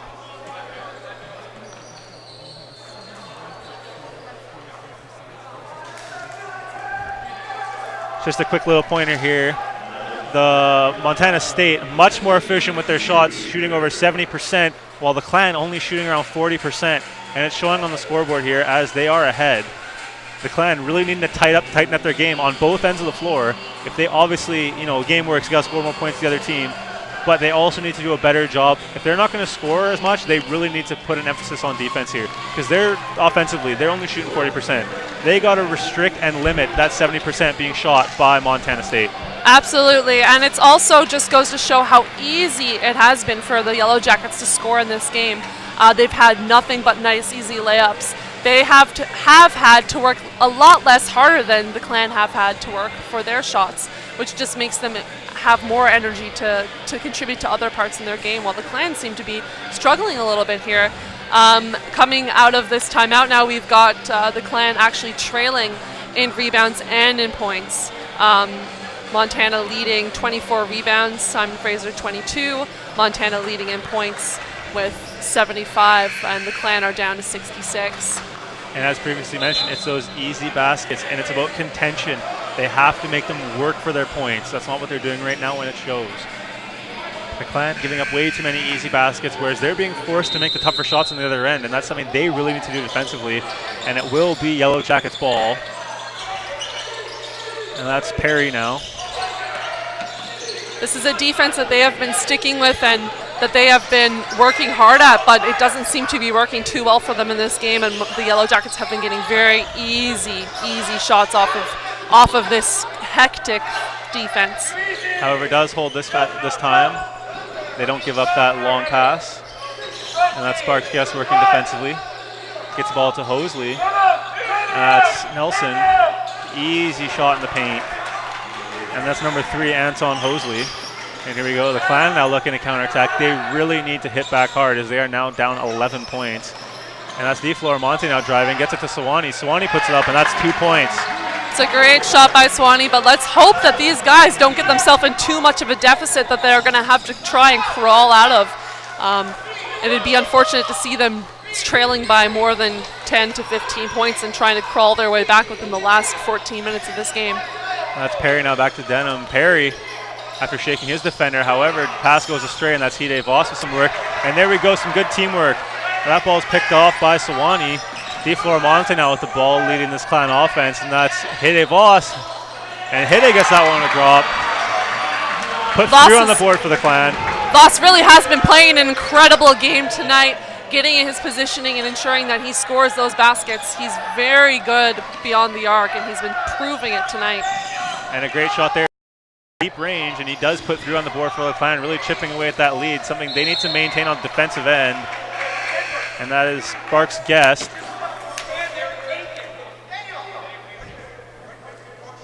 And that is Sparks Guest on the foul. Clan really needing to get some momentum here. They're just on a bit of a hot streak, but now seem to be cooled off just a little bit, really needing to get that momentum back. And it appears we have a mass amount of bodies in front of the desk here for a slew of substitutions by both teams. But first off, we will have a free throw from number 13, Mark Matthews. And he can't get that one to drop as he was getting an earful from the Clan faithful.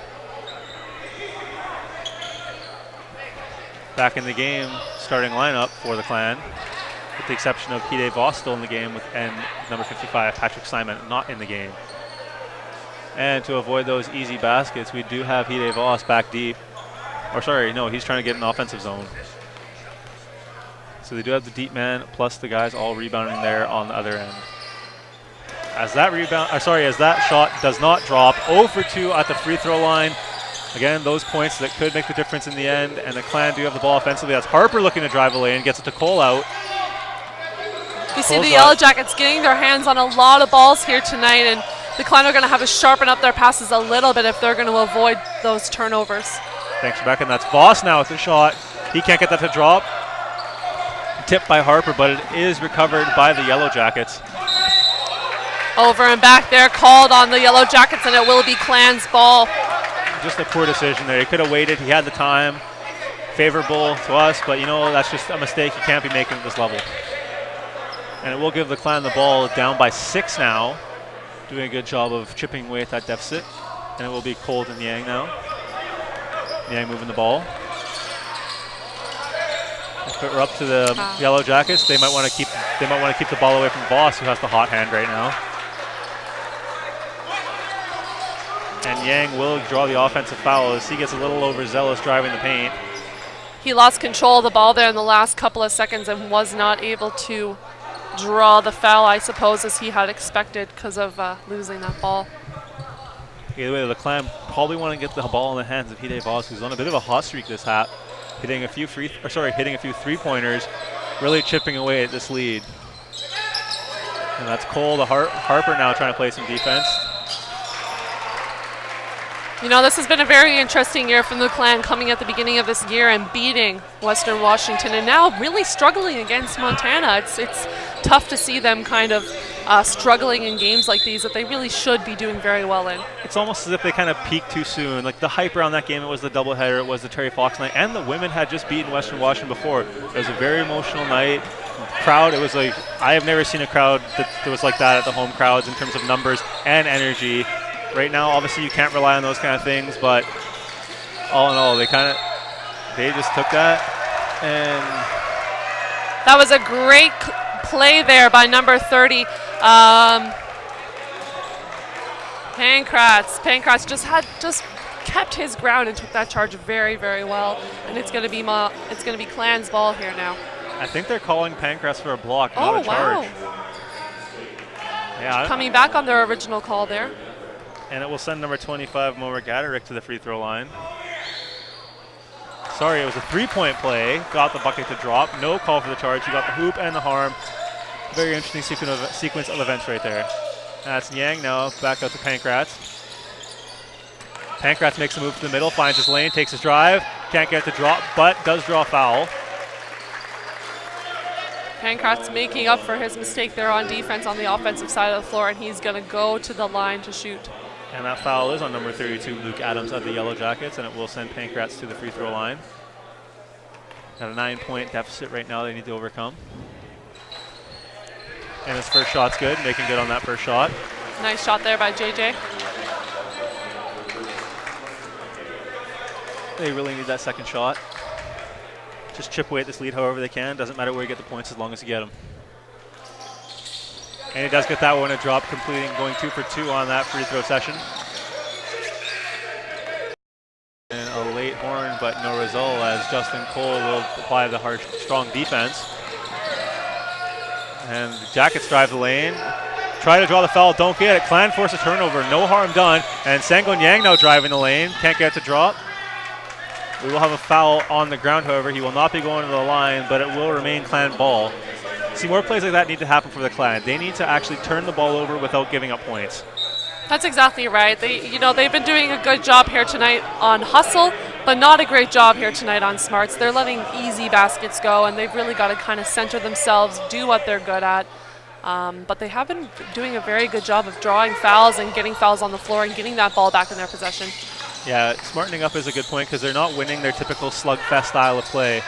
And that's Pancras now at the shot, can't get it to drop, and recovered by the Yellowjackets. Typically the Clan style of play, for those of you unfamiliar with that, has been basically put up the points, don't worry too much about the defense. This style is not working right now as the offensive production is not as strong as it usually is, and their defense is giving up a lot of easy points. Really, with one part of the game falling apart, it's really affecting the other part completely. Exactly, and the statistics don't lie. We've got Montana shooting over 70% in this game, and only getting better there as Yellowjackets number 25 takes that up for a nice easy layup. And although the Clan have been doing a great job on foul shots and a much job on rebounds, it's not going to win them this game if they can't stop the Yellowjackets from scoring. All right, and during this break, just a reminder, if you're looking for some new SFU swag to start your new year, we're having a winter sale right now. Save over 30% on our winter wear package that includes a hat, hoodie, scarf, and mug. Now for only $60. Also, any merchandise purchase over $20 will come with a free water bottle. So don't miss out on this opportunity. Available this week, or you can email tickets at sfu.ca for yours.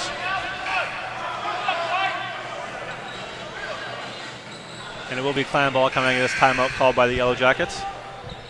And it will be Vandermar's passing it off to Niang. Niang to Cole now. Cole finds a lane, finds Pancras. Pancras back out to Niang.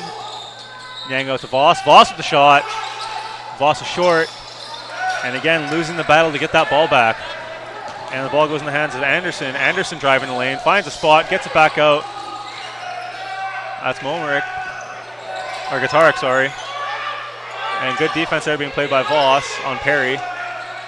That's Anderson with the shot. Favorable bounces on the basket there as he does get that one to drop. They haven't been shooting too many threes this game, but the threes that they have taken, they've been fairly successful on. Sango there going up for a nice layup there, and that'll drop for him, and the ball will be given back to the Yellowjackets as they make their way down the floor. And again, the speed of the Yellowjackets killing the Clan here, although they do manage to get back in time. Using a greasy little tactic there, they throw it off the Clan player in order to get the ball back, and there will be a timeout. Smart play there by number 23, realizing he's in a tough position and just hitting it off the foot. And just a reminder, the Gathering of the Clan breakfast. Join us Tuesday 2015 at the Vancouver Convention Center West as we celebrate the Gathering of the Clan with Canadian icon Steve Nash. Hear the story of his rise from high school basketball player in Victoria to two-time NBA MVP. All proceeds support SFU athletic scholarships, and since 2010, the event has raised over $1.3 million and counting. Early bird tickets are now on sale. You can visit athletics.sfu.ca for more information. And we'll throw it a break while we're on this media timeout, and you guys can enjoy the wonderful performance of the SFU dance team.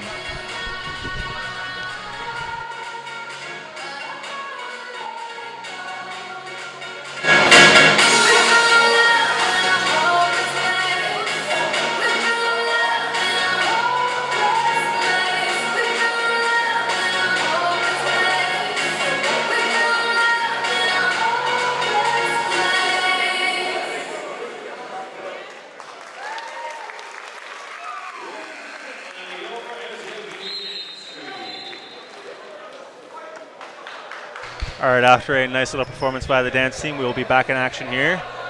We have about 10 minutes to go left in the second half, and ultimately the game. It is a 10-point game in favor of the Yellowjackets. 85-75 is the score, and it appears it will be the Clan at the free throw line here. Or sorry, nope, just an inbound, and it will be the Yellowjackets. That's double my bad. Clan doing a good job here of pressing. However, a lucky bounce does end up with the does let the ball end up in the hands of number 24, Jordan Perry. Back to Denham now. Denham to Matthews. Matthews working against Cole. Back out to Gaderick. Carpenter's had a tough game today, drawing those fouls, and he's been just fouling just a little bit too much, reaching in where he shouldn't be reaching in. It's this quick style of play, you know. The Clan again getting deep with their own medicine, so to speak, and they're getting caught not moving their feet, as it shows with the reaches. And it will send number 25 Momer Gaderick to the free throw line, and he makes that one good, as it now turns into a 11-point lead, and he will get another shot. The Clan are trailing now, not only in points but also in rebounds.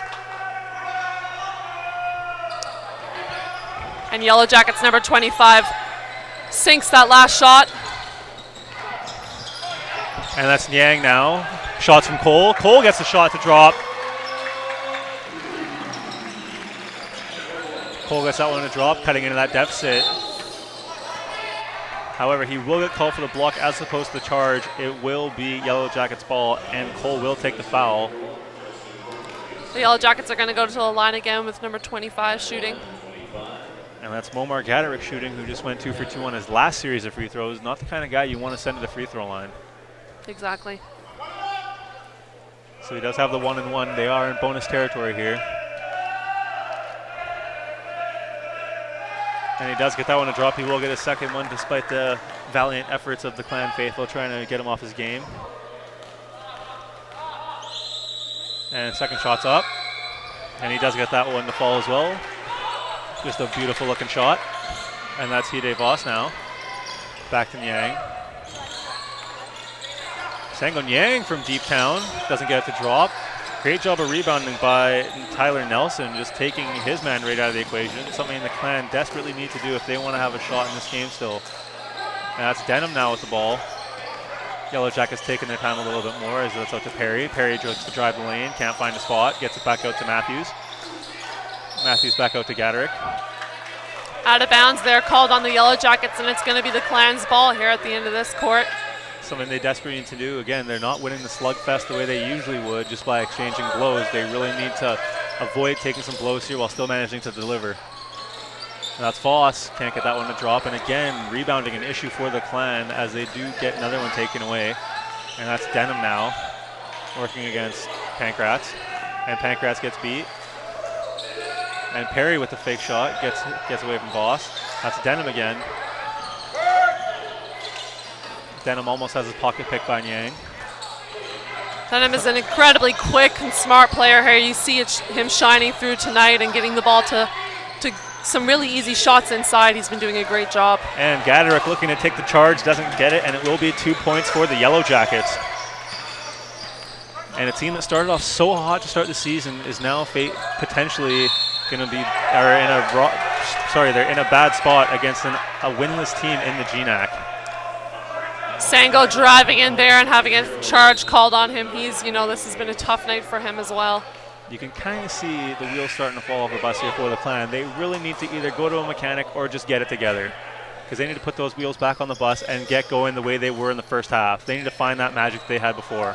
They are doing a very good job in the first half, like I said, of working as a team, working together, passing great on offense, and now we're just seeing it just kind of falling apart a little bit here. There's no doubt that they're still hustling, but they're just not playing very smart. And that's Denham now with the ball, back to Matthews. Cole working against Matthews. That ball goes to Hosley. Hosley working against Pankratz, beats his man. However, the ball does go back to Matthews, back out to Denham. Denham finds his big man down low. That's number 32, Adams. And Yang now. The Clan not doing a great job on damage control here, as their deficit is starting to exceed what they really need to keep it as. It's now 93-78 with about 8.5 left to go. And Yang now with the deep shot, can't get it to drop. Vandermar's there hustling for that ball, but just not able to get on it. And you know, he's a very great player, a very good hustle player, and that's a tough one to see just kind of slip away from his hands there a little bit. Even worse was when he came up from that little dive there. He came up limping, not something you want to see when you're already facing a somewhat depleted roster.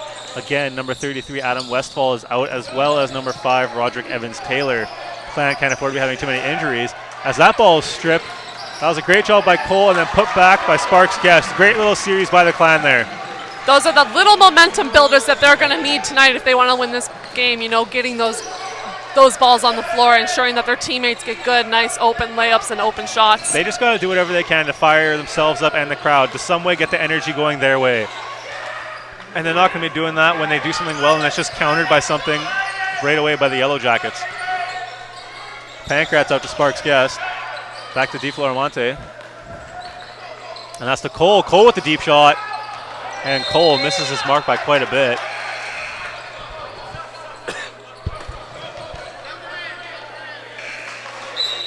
Timeout called here now, and both teams to make their way back to their benches. We've got definitely trailing by 15 points here tonight, the Clan, and they're not winning any battles here right now. The Clan are trailing not only in points again, but quite significantly in rebounds as well.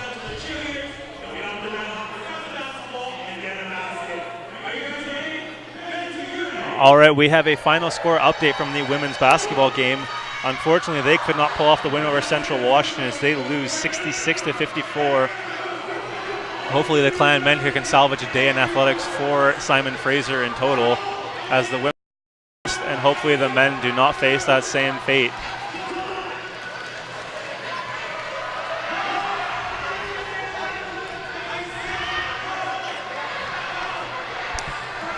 That's a tough loss for the women, coming off of an absolutely fantastic win there against Northwest Nazarene.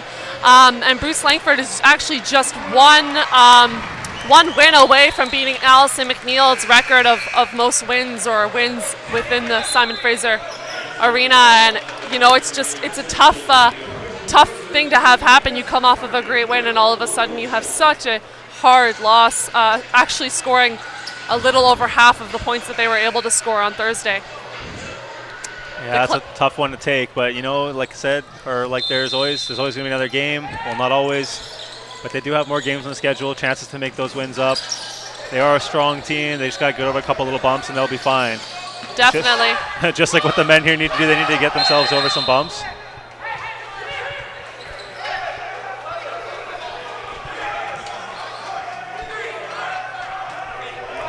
Just a quick update here. Montana State Billings shooting up roughly 74%. So again, lots of easy shots for the Montana State as opposed to 44% being shot by the Clan here. Those shots, they really need to start contesting. They're giving up too many easy points, getting beaten on the fast break. It's like someone decided to flip the script on them, use their own tactics against them, and it is working for Montana State as they are winning the slugfest. Definitely. You know, it's their defense, the Clan's defense, is a tough one to play. It's smoke and mirrors, and I hate to say it, but it's just not working for them here tonight. Yeah, it looks like someone just decided to bring a couple stones for that mirror show.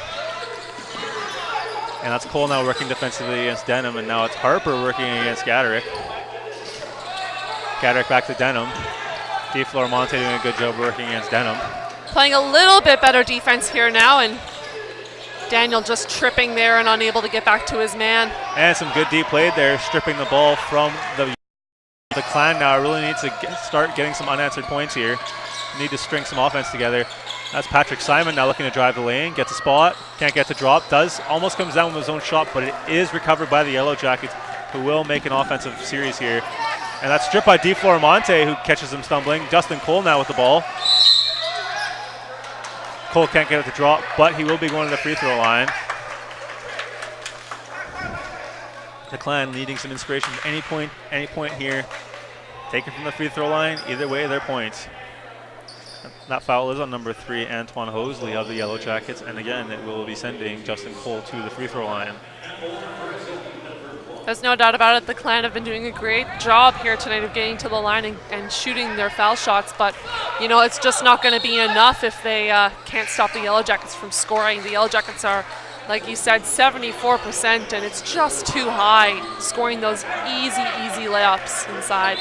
And we'd have substitutions now for the Clan. Pancratz in the game, along with Simon, Harper, Niang, and Voss.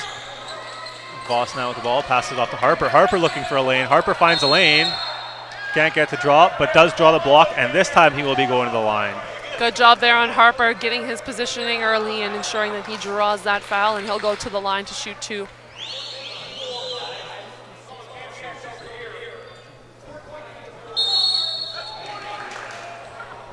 Basically, this game boils down to quality over quantity.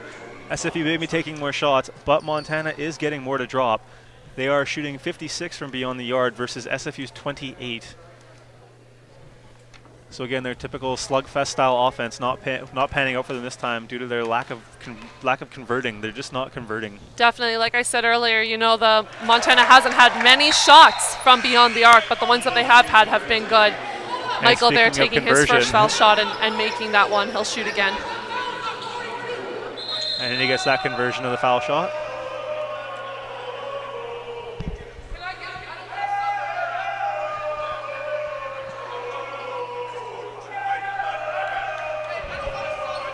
It's having a little bit of a delay in the game here now, a little bit of confusion on the side of the refs and the coaches, and they'll just everyone trying to get on the same page here. Exactly, trying to get on the same page. Subbed in a little bit too early there.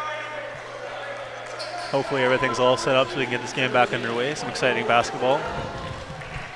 And it's Harper now with the second shot. And he gets that one to drop, cutting into this lead. As mentioned, the Clan just need to get their points from anywhere, and also they just need to stop.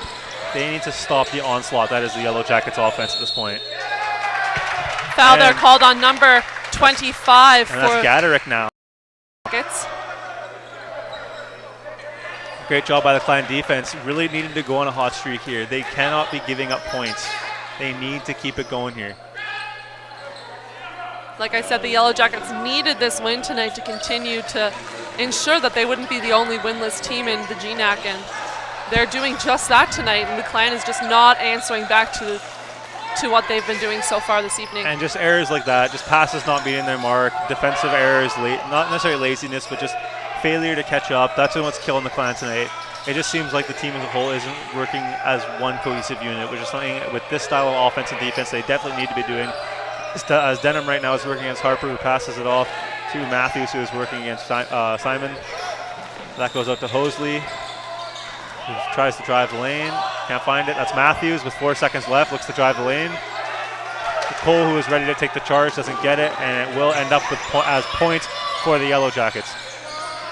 Niang now with the ball, looks to find a lane, gets a little spin move there, back out to DeFlorimonte. DeFlorimonte gets a stop block. However, Cole does come down with it, back out to Harper. Harper looks to find a lane, can't quite do it, gets the ball with DeFlorimonte. Has Cole, or sorry, not Cole, that's Niang. Niang gets it to drop. So that's 2 on the board for him. And here we go, that full court D. Not slowing down the Yellow Jackets as much as they want to, as they are still going strong offensively.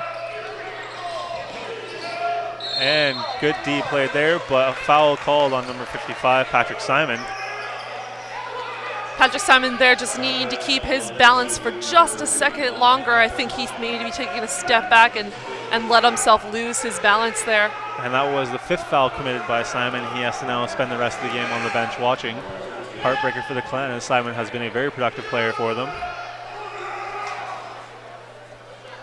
Montana State having a little powwow before or while the free throws underway, and that's number 13, Mark Matthews at the free throw line. He does get the first one to drop, extending the lead. It is now roughly a 14-point lead. That doesn't fail me now.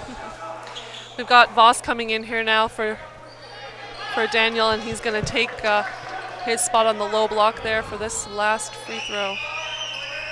And second shot's up. Second one's good.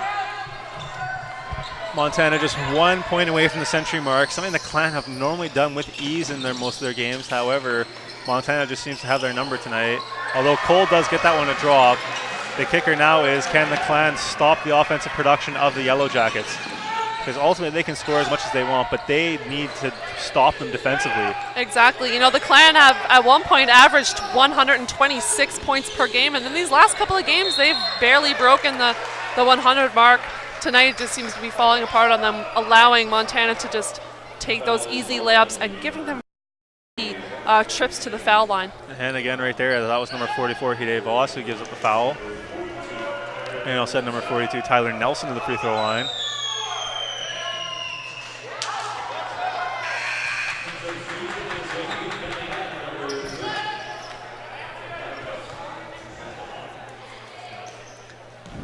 Well, at least one positive note for the Clan. They did score more points this game against that game against Seattle. However, finding that kind of silver lining is not the silver lining they want to find in this game, as they ultimately want to come up with a W against the winless GNAC opponents. And that's Cole, puts a shot up, can't get the drop. Niang now with the attempt to get the rebound, can't get it, and that's brought down by Nelson. Cole's had a little bit of bad luck here tonight with his shots, you know, getting a lot of open shots, but not really able to make them sink here tonight, but still high energy and trying to get those shots to drop. You know, as much as this offense is about speed, they do need to take their time with their shots because they're just rushing and it's showing. Fantastic point. You know, Coach actually, Bruce Langford, always says, be quick but don't hurry, and that's one point that these guys can definitely take tonight. You know, be quick but don't hurry. Because, you know, they're not taking that extra little bit. Obviously, I haven't played at this level. Probably never will because that's not my thing. But I'm just saying, you need to take that extra little bit to make sure you're on the right track, and it just shows because the Clan are just throwing up shots, and it's almost like they're just trying to say Hail Mary while the ball's in the air because they're just not getting them to drop. It's a great point. Also, you know, it's about being confident in yourself and in your shot. We've got Michael here at the foul line going to take his first shot. And he gets that one to drop, so he will get a second, and we will have a substitution coming in. That's number 3, Daniel DiFloromonte. Harper now looking to get that second free throw just to try and cut into that lead.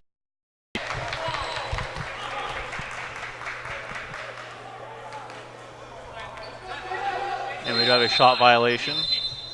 So the second shot will not happen, and it will be Yellow Jackets ball. So these errors like this can't afford to keep happening. The Clan cannot afford to keep making these mistakes because they're just giving up chances to put up points.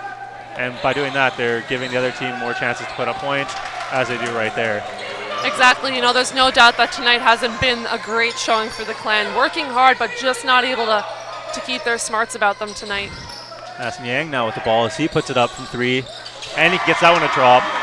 Let's just hope this little flurry of offense here isn't too little too late. Exactly. A little under 4 minutes here left in this game. The Clan are trailing by 11. Although realistically, 4 minutes, still a lot of time to play. They just got to play some mistake-free basketball here. Some great defense there by Niang. However, the Clan cannot crash the boards and get the rebound. And it is Yellow Jacket ball with a full shot clock, and that's Denham now with the ball. A little overzealous defense from Pancras there as he loses his man.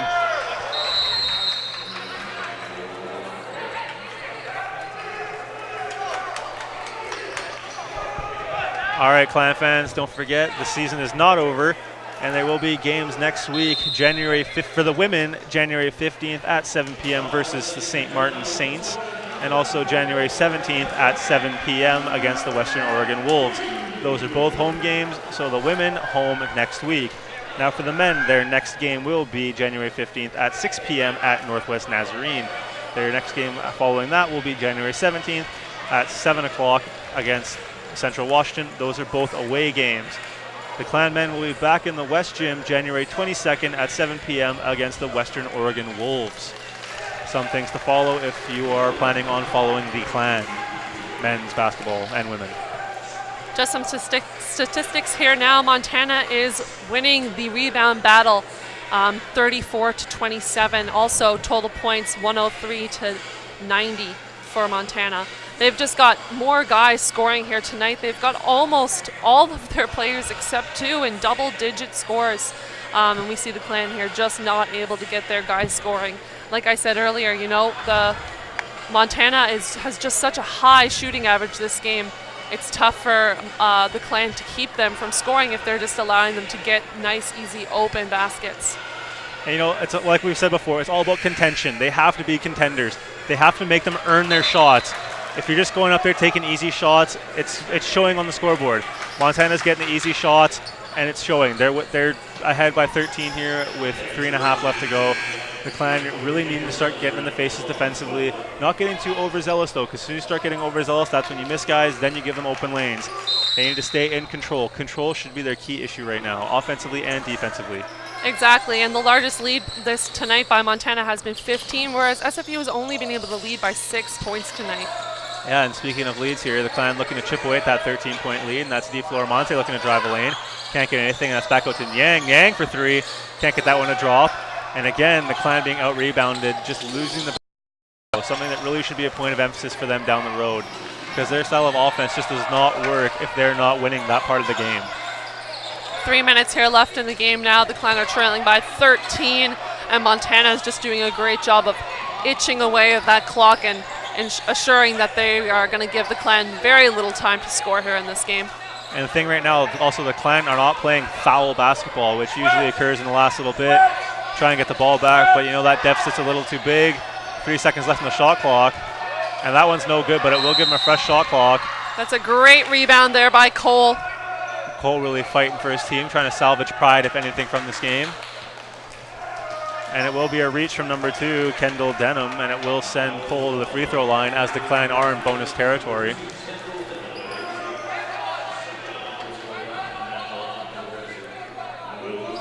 You know, they might want to say that it's never too late, but there's only 2 minutes and 32 seconds left in this game. The Clan is still trailing by 13, so Cole is really going to need to get these 2 shots in if we're going to have any chance at a win tonight. Well, you know, stranger things have happened. You want to hope for the best, but realistically, the way this game has gone, it does not favor the Clan. However, if they can muster up what they had going there in the middle of that first half, where they were actually getting together scoring drives, putting up unanswered points, chipping away.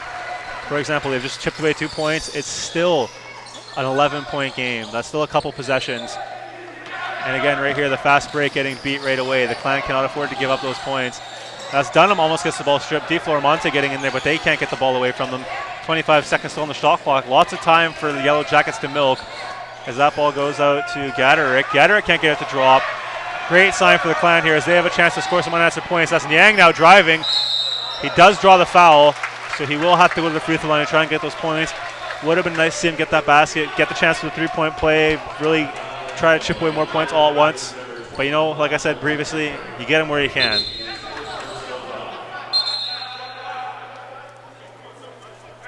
That's exactly what we need to see here now in the last couple of minutes. We need to see their scorers and their high foul shooters getting in there, getting some fouls called on them, and the ability to get to that line and take some shots here.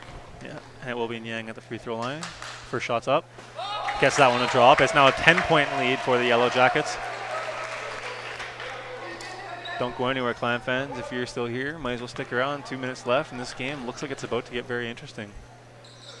As Niang's second shot drops, it's now a 9-point game. If those of you at home are any good at math, that's a 3-possession game if they drain 3 threes in a row. However, that means they will have to get unanswered points, and it doesn't help when you send people to the free throw line. Yes, and Michael has had a tough shot at that tonight, just reaching in at the wrong times and unable to get the ball, unable to get possession there, and he seems disappointed. Well, it's also his 5th foul, so again, that's 2 players for the Clan who have gotten themselves into some serious foul troubles. They will both have to spend the rest of the game on the bench. So that's Patrick Simon and now number 10, Michael Harper, who have both fouled out of the game. We see Voss coming back into this game, and you know, he did an incredible job there of getting himself some shots, and hopefully we'll see that same fire from him in the last 2 minutes. Montana now taking their first foul shot and missing that first one, number 24. That's the kind of break the Clan need here. They need for Montana to make mistakes at this point. This is where they need the Clan fans to come into effect, try and get him off his game. That's number 24, Jordan Perry, who already missed his first shot. Doesn't get a second one to drop. The Clan now, the chance is improving. They need to capitalize off these missed chances. Like right now on this series, they really need to get something going here. And that's Niang now doing the work himself, gets it to DeFlorimonte. And they do get it to drop. So again, the Clan capitalizing all mistakes. It's now 103-96. And right here, the Clan doing a good job of playing that press D. And that's Cole who almost makes a good play, goes careening into the stands. And great play by Pankratz, who stops the easy layup. It's a great job by JJ, getting in there, getting position, and that's a momentum builder for sure. Any block shot is a momentum builder for this that whole team. defensive series right there is something they can look at and that's the rallying point for them. Great press at one end. Cole laying out, putting his body on the line, goes into the stance, knocks down a few signs, and then Pankratz on the defensive stop there with the block.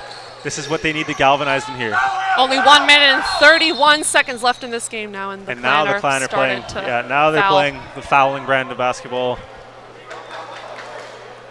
Hopefully going to capitalize off Montana having missed some shots here now, and it might not hurt them. They also send number 24, that's Jordan Perry, who just missed 2 in a row at the free throw line. He's definitely feeling the pressure here right now. Well, right on cue, gets that one. Clan faithful hoping he gets a case of the yips.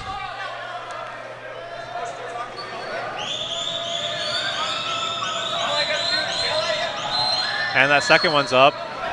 And right there, it catches a case of the yips, overthrows that one. And here we go, Niang now. Niang for 3, he's the one to put the load on his back. However, the Clan again battle in the post. And no fouls here as Cole just playing some very quality defense, strips the ball away. That was a nice show there by the Clan, but unable to get that ball in their possession as Voss just steps out of bounds on that. They're doing what they can to try and slow down this Yellowjackets team in the last bits of this game here. They need to do a better job here, but right now they're doing a pretty good job in comparison to the rest of this game. As Cole there tips the ball away.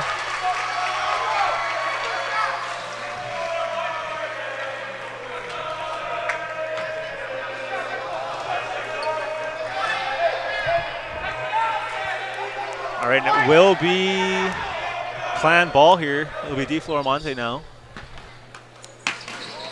The Clan have had a little bit of luck here in the last bit of this game. Sango taking that up, and that'll be a foul called on the Yellowjackets, sending Sango to the line for Out of all the people who are going to send to the line for the Clan, as a Clan fan, you want to see Niang at the free throw line. Exactly. At this point in the game, he wants the job on him. You see him taking the deep shots. He wants this right now. He wants to be the hero. And that first shot's up. Gets that one. Again, they just got to think, chip away. You're not going to get it all at once. You just got to chip.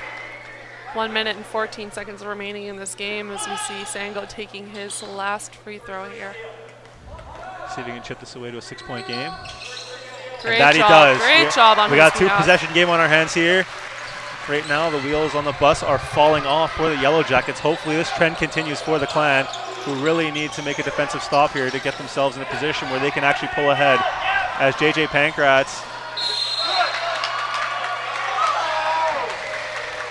has DeFlorimonte.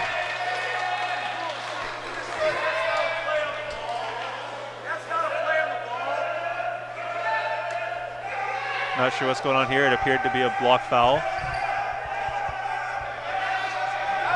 They're calling a technical foul here now on number 3 and 42 for the Yellowjackets. Tyler Nelson will go to the line for 2. Is he going to get a 2 and 2 or? Not sure how. First off, not sure how it was a technical. And again, the Yellowjackets getting a case of the yips at the free throw line. The Yellowjackets just not excelling here at the free throw line, and it might be one of their contributing factors to being the only winless team so far in the GNAC. Yeah, you got to do all the little things right to win. He does get that one to drop, however, pushing it to a 7-point lead. 1 minute and 5 seconds, still a good chunk of basketball left to be played. It is possible, however, unlikely, but again, we're optimistic. And due to the nature of the technical foul, it will still be Yellowjackets ball. The Yellowjackets sending number 24, Jordan Perry, to the line again to shoot 1 and 1 here. And again, Clan fans hoping he gets a case of the yips at the free throw line. The Clan rallying behind this late support they're getting from their fans. We're really trying to get in the head of the free throw shooters from the Yellowjackets. To a certain degree, it seems to be working. Just to correct my mistake, there were actually 10 fouls for each team, so Jordan Perry is going to have the opportunity here now to shoot 2 foul shots, missing his first one, and he'll get the ball back for a second now in a moment. And now the Clan, just the confidence in the crowd, they really think they got into his head. The players now, it's going to be different every time they go to the line. Some of them, it might be in their head now. The crowd really getting rowdy here, although they are silenced momentarily as that is number 24, Jordan Perry, who does get the second free throw drop. 8-point game here on our hands. It is still 3 possessions. They need to get some unanswered points here as they are waiting to get the ball. Sango Niang now, and he looks to drive the lane. And just that nice little touch off the backboard. He gets that one to drop. 6-point game, 2 possessions. Montana making a little bit of mistake there, just then in allowing the Clan to get on defense position there, and he'll call a timeout. The Yellowjackets will call a timeout on that one. The Yellowjackets just avoiding a turnover there. They do get the timeout in time. Otherwise, it was about to be, was it 8 seconds or 5 seconds? I believe it is 8 seconds. I don't actually know in the men's league. Some of the rules are different for men and women. So basically, if you don't inbound the ball within a certain amount of time, that is a takeaway, and they will give it to the other team. So like which previously mentioned, the Yellowjackets having to burn a timeout here because they were on the brink of having to turn the ball over. The Clan here really pressing. The crowd's really behind them here. If there is ever a chance for a late game comeback, it is this one. And the timeout is over. It will still be Yellowjackets ball. You see Vandermars there subbing in this game in the last couple of minutes. And the Clan have 100 points, just trailing by 6 here now with a little under 1 minute left to go in this game. It'll be Yellowjackets ball, but Yellowjackets on the inbound. The Clan looking to shut them out the way they did the first time. And just a reach there by Justin Cole, and the Yellowjackets will go to the line to shoot 2 shots. We've got Anton Hosley, number 3 for the Yellowjackets, just going to go to the line there. And again, the Clan faithful getting all riled up, seeing if they can give them a case of the yips. See if they can get them to miss these free throws, give the Clan a better chance. It is still a 2-possession game. No matter how many free throws he scores, it could be 1 or 2. Either way, it's still going to have to be a 3-possession ball game. And here we go, the crowd getting a little ruckus here. And Hosley now, shots up. And the crowd prevails. They win this round. We see Voss here for the Clan subbing in again, just getting a good 3-point shooter out there to get those shots in the last couple of minutes, or last minute of this game. Here we go again. The crowd's getting all riled up, seeing if they can get in ahead of the players. Common trend here. Missed the first one, sink that second. They're doing enough to alter the mindset of the free throw shooters, but just not enough. As Niang waits for that one all the way to the three-pointer. And great job by DeFlormonte, the little big man, as he gets 2 points. Absolutely fantastic job by Daniel there, getting in, knowing his position, getting that good layup. He is a big man at heart, and he's doing a good show of that tonight. That is just someone playing outside of their body. It definitely is, no doubt about it, and he does it every night. And here we go, 47 seconds left. We got a 5-point game here. Clan defense really looking to step up, not faded out by the deep ball. Clan really needing a turnover here. Can't let the Yellowjackets milk too much time, so they send them right to the free throw line. You know, rarely does this fouling game work for very many teams, but the Clan are lucky tonight because the Yellowjackets have not been shooting very well from the free throw line. You can give a little bit of credit to the poor free throw shooting of the Yellowjackets, but you also got to give props where props are due. And the crowd right now is being absolutely phenomenal. Although that time, the free throw does drop.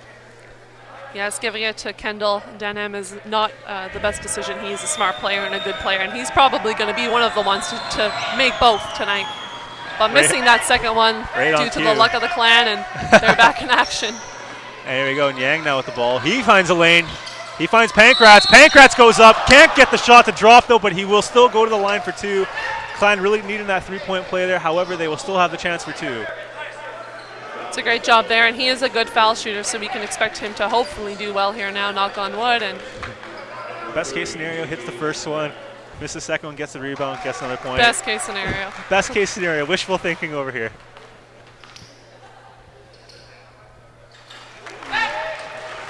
It's a tough shot there for him, feeling the pressure in these last couple of seconds of this game. We've got 35.6 seconds left on the clock, and the Clan are trailing. Really needing points here as settle game wherever they can get them. Oh, that is and again, tough, Justin Cole gets the rebound. Getting that ball back and trying to get that back up. He thinks he was fouled on that, but the refs don't think so. And the Yellow Jackets are going down the floor now. Nice, easy layup there by number 24. That's Jordan Niang now Perry. moving the ball up court quickly, really needing to bounce back quickly. And he puts a shot up, gets that one to drop, put 2 more on the board for the Clan. That's a timeout there for the Clan as we end with Sango taking a nice shot there and getting that one in. The Clan trailing by 5 points with 20 seconds, 0.4 left on the clock. I mean, this last minute here has probably been just about as tense as any other point in this game. Just Absolutely. back and forth action, the fouling stoppage style of play, potentially somewhat working for the Clan. Typically something you see not work too often just because teams at this level tend to have better free throw shooters. But just a string of things that could potentially be going right for the Clan. They really need things to go their way in these last 30 or so seconds. However, things are looking optimistic right now. Exactly. We see Voss here just right beside us now, and he is clearly getting ready to just do a quick sub in to get his 3-point shot off in the last couple of minutes, or the last couple of seconds in this game if they need it. And quality defense here needing to be played by the Clan as they don't foul, and that's Hosley now moving the ball up court. And he's fouled by number 3, Di Florimonte.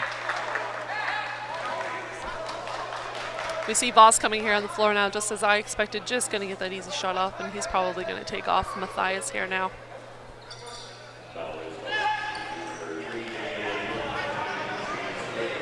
Matthias is an incredibly good defensive player, but Voss just has that little bit of offensive edge that the Clan are looking for here now. Yeah, the Clan need that quick offensive spark, and that's Hosley taking the shot. He gets a case of the yips, missing his first free throw. He's looking at his bench. He's looking around. He wants somebody to point a finger at, but he needs to point it at himself. And here we go. Everyone's getting all ruckus. We've got 15 seconds here now on the clock as the Yellow Jackets take their last free throw, and again, it goes in. Getting themselves in the zone for that second shot. At 14 seconds left, they find Cole in the corner. Cole can't get the drop, and they get to Hide Voss. Hide Voss out to Di Florimonte. Di Florimonte with 6 seconds left. Can't get the drop. Pankratz trying to get the rebound. Little game of volleyball here, and it will go to Hosley, and they'll wind down the clock. And the game final score 111 to 104 for the Yellow Jackets. Emphasis points of the game: defense, defense, defense. The Clan defense was just not on point tonight because ultimately it was their offensive production that was lacking, and also just losing the battle of the paint and just not winning the boards. Just a slew of things that the Clan need to be working on next game. They have a long week of practice ahead of them. Their next game's not until Thursday. They probably have a couple days to travel on the road, but they do have time to get better and improve. And with that, we'll send it back up to Janessa to wrap things up. All right, thank you guys. Up next for the Clan, they're going to head over to Northwest Nazarene to play Northwest on January 15th. They're then going to head over to Central Washington to face the Wildcats on January 17th. Again, SFU not able to pull away with the victory tonight. A down-to-the-wire game. They end up falling 111 to 104. For Rebecca Langmead, Luca Molinari, and all of us here at Clan TV, I'm Janessa Gladstone. Thank you so much for watching, and we'll catch you next time.